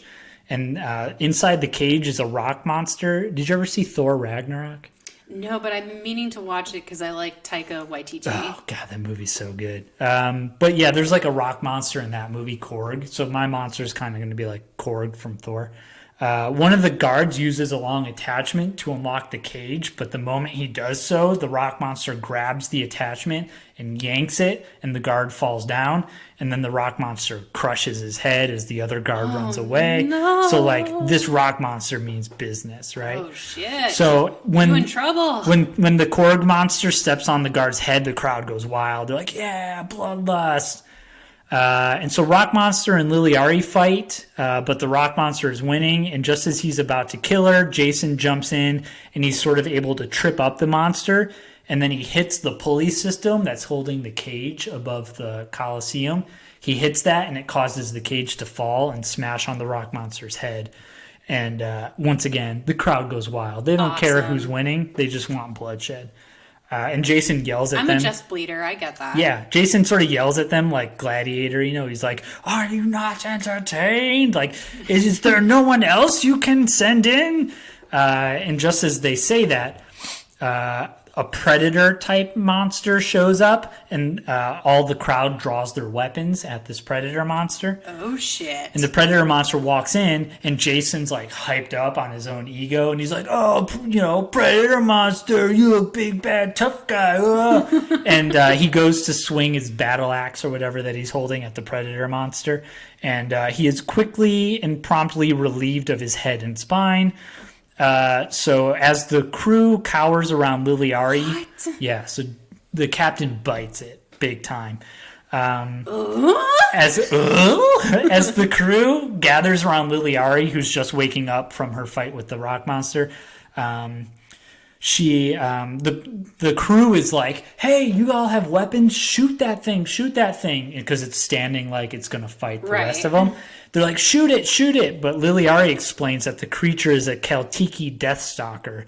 And the Deathstalker is basically like the most toughest creature on the planet. You can't fight it. Come on, what are you going to do? So the Deathstalker points to the prisoners and then points out the door. And the crowd sort of infers like, okay, it's just here for them. And so the crowd lowers their weapons. And then the Deathstalker sort of, takes them out at gunpoint. Yeah. So then he loads them into his vehicle and takes them to. This is where things get silly. Not that they aren't already, but I combined Brandon with the character of the Brain from Escape from New York. So they take him to Brandon's lair, and there they meet up with Saris. And Saris is he has a crew, and they find this. He has the crew search, or he has his crew search our crew, right? And there they find plans on Liliari for the ship that Brandon is building. But Brandon is supposed to be building the ship for Saris, you know, just like how in Escape from New York, Brain was kind of operating under duress. So Brandon explains that the ship isn't in his lab, but he has a map to it. So Saris orders the Deathstalker to execute the crew, and just as he's about to do it, Guy shows up. And maybe like before when Liliari is kind of explaining to the crew when she originally meets them, she's like, oh yeah, we have to go to that giant tower over there, right? So Guy has some sort of frame of reference. So Guy shows up and blasts him away with an alien rocket launcher, which was what was inside the crate. Awesome. So Guy blasts the Deathstalker to bits, and then his little alien friends attack Saris's men. Guy attempts to reload his rocket launcher, but Saris kills him. No, not Sam Rockwell. Yup, he bites it. So in the confusion, Fred, Gwen, and Liliari and Brandon flee together. Saris gives chase. They fight off some of the vehicles, chasing them. In chasing them, it's very like Mad Max meets Escape from New York. Oh yeah, lots of practical effects. At one point, Gwen is grabbed out of the vehicle, but she sort of fights off her attacker and manages to take over the sort of like Mad Max ATV motorcycle four-wheeler thing. And then as she and the crew celebrate, she is blown up by Saris in the alien rocket launcher, and then he throws it away because he's out of ammo. So they notice that they're in familiar territory as they leave the city, and they swerve into the minefield and avoid, Liliari, who's driving, manages to avoid all the mines, but Saris crashes into one, and he's flung to the entrance of a cave where a glowing pair of eyes light up and an alien centipede screeches can be heard. Ooh, so we got a little bit of comeuppance there. Fuck. So then Brandon leads them to the rocket, but stops Fred just short of entering the ship, explaining that the rocket is only big enough for one. What? So Brandon was going to betray Saris the whole time. He gets in and launches off, but he is promptly shot down by the police force which monitor the planet. Oh, God. So Fred and Liliari get back into their Mad Max-style battle car, and they drive... Are they the only ones left? Yeah. And they drive off into the sunset hand in hand, car loaded up with weapons, and Liliari says something along the lines of like, that's not the only lead I had on getting out of this planet or whatever. Sequel. Yeah. So we set up the movie for a sequel, which of course is a staple of horror movies. But yes. Yeah, I thought I'd take the exact same premise of Galaxy Quest, only instead of being historical documents, it's war crime tribute. I like that. I just like the idea of them having to explain that their war crimes were actually TV episodes. Right. Well, they can't explain. They like never get child. They never get a chance to defend themselves. Right. It's very much one of my favorite moments in a movie is the trial scene in Planet of the Apes. I didn't see that. Oh, it's so good. The original Planet of the Apes is like this really wacky, crazy... Oh, I've seen... Yeah, right. I guess I don't remember that near the end, right before he's let go, he kind of goes on trial, and he has to defend himself and like justify his actions, and he's like, I'm not a madman, I'm a scientist myself, and what you're doing is wrong, and it's pretty cool. He's like in the middle of this like quasi-action movie, he has to like go on trial. Ooh. So, yeah. I do like trial scenes. that is a fun part in movies. I love it.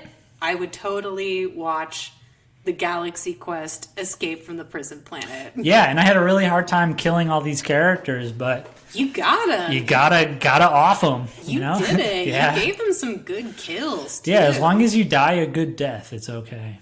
Mm-hmm. By Grafmar's hammer, right? Right. Wait, how is it pronounced? Grabthar? Grabthar? Yeah, by Grabthar's hammer. Yes.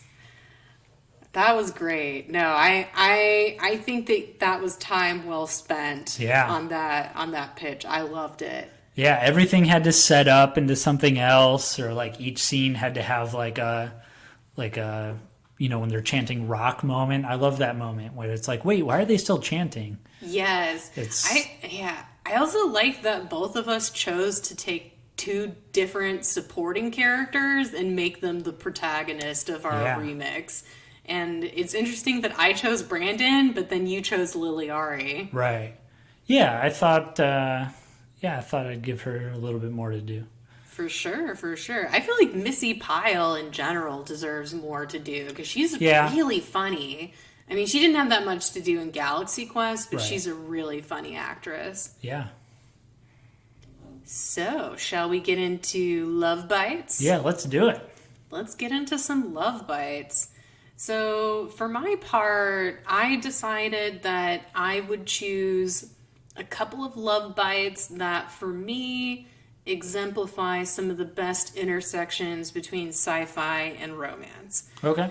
Rarely do the two end up hand in hand, or if they do, it's it takes a backseat. But there are two TV shows that I think do sci-fi and do romance really well. The first show, I have a history with this show. Sure.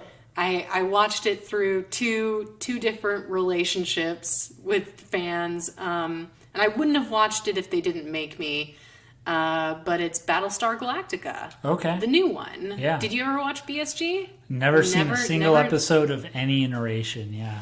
You know, it's an older show, so the special effects aren't great. But not the super old show, but the Battlestar Galactica remake that most of us know is a really great show. The first season is amazing. Mm-hmm. The second season's kind of brutal. But then the third season, if you can make it through to the third season, they they clear the board, reset the pieces, Yeah. everything is different. Like, I love that when a television show, after they've been doing the same thing for a couple of seasons, completely just Right. changes the rules. And without giving you any spoilers, that happens in Battlestar. And there are a lot of romantic relationships on the show. Like, I'm sure that on the internet somewhere is a map of all the love connections between the characters. But what makes the romance in Battlestar, nice and spicy is the fact that the plot of Battlestar hinges on there being clones in the world. Mm-hmm. These robots, these Cylons, that are just endless copies of these 12 Cylon types. And so the person you thought you fell in love with might just be a robot clone. Whoa. And then somebody else could fall in love with a different robot clone from the same model. Right. It makes for some interesting, awkward situations. And then the other show that I would recommend is Fringe. Have you ever seen Fringe? I have not seen that one either. So, between the two shows, you might enjoy Fringe more because there is a crazy doctor. Yeah. One of the major characters in Fringe is a kooky doctor who believes in fringe science. Right. And in this world, fringe science is real, obviously. So there's alternate universes, cryptozoology and all that good stuff. And Joshua Jackson for you Dawson's Creeks fans. Yeah. But the central romance in Fringe I found to be really satisfying. And although Fringe is produced by the same people who did Lost, I think that people reacted so negatively to the end of Lost that when they did Fringe, I swear to God, this show answers every single question they pose. Sure. So by the end of the entire series, if you had a question at the beginning of the show from season 1, guaranteed is going to be answered by the end of the series. Not always is that, I don't know if that kind of reaction is better than the whole, we're going to present a bunch of mysteries that Right. never get solved. I feel like there's, the solution is somewhere in the middle, but Fringe decided to be extreme and just answer every single question they ever posed in the show, which I found to be pretty interesting from a story standpoint. Right. Yeah, I don't know if I've ever seen a show where it ends on like total closure. Fringe is, I mean, maybe there's some ambiguity, but like in terms of like all the show's central mysteries, Right. pretty much everything that requires an answer gets an answer. That's kind of good though. Yeah, no, and again, like I said, BSG and Fringe have solid romantic plots. Gotcha. Let's hear your love bites. Yeah, so my love bite is going to be, I finally caught up with Gendy Tartakovsky's Primal. Oh. Have you heard about this? No, not at all. Man. So apparently it's going to be a 10-part sort of miniseries. Okay. But right now it's just the first 5 parts were released. So it's 5 episodes. Each episode is like 22 minutes. So it's very easily bingeable. And you know Gendy Tartakovsky, he did Dexter's Laboratory, Powerpuff Girls, he did Star Wars The Clone Wars. Samurai Jack? And Samurai Jack, yes. So I'm a huge Samurai Jack fan. And Primal sort of seemed to be like a return to form. Oh, this is the new cartoon that's on Adult Swim. Yeah. So it's about a caveman and a T-Rex who team up and sort of have to fight to survive. Turok. Yes, just like Turok. And so, yeah, it's 5 episodes. The first episode is, you know, even though humans and dinosaurs never coexisted together, it's pretty grounded. And, you know, it starts off on a pretty normal sort of I can meet start. that halfway. But by the end of the 5th episode, the show sort of exponentially goes into more and more batshit crazy territory. You say batshit crazy, and that makes me want to watch it immediately. Yes, and when I say exponential, I mean exponential. It each episode kind of one-ups itself in an amazing way.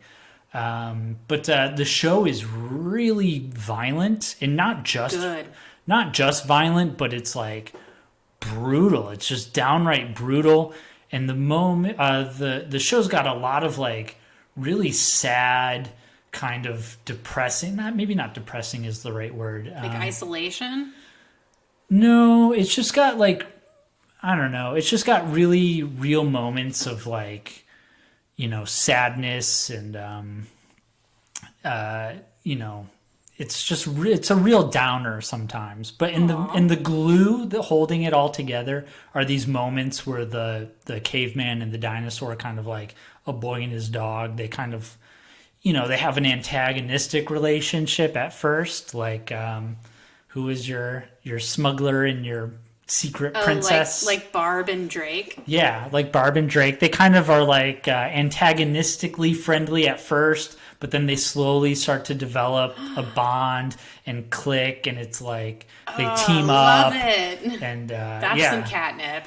Oh, it's so good. And it's pretty much all done without any dialogue. The only quote-unquote dialogue in the show is when the caveman yells. So, yeah, if you like Samurai Jack and you want more violent and bloody and brutal action from that guy, Primal, very good stuff. It ends on quite a cliffhanger, too, so hopefully we'll get those next 5 episodes pretty quick. I hope they got ordered to another season, because that sounds great. Yeah, it's good stuff. All right. Yeah, you sold me. I got to check that out. Yeah. All right, guys. Well, I guess that is it for this week. We'll see you next time. See you next time. Bye.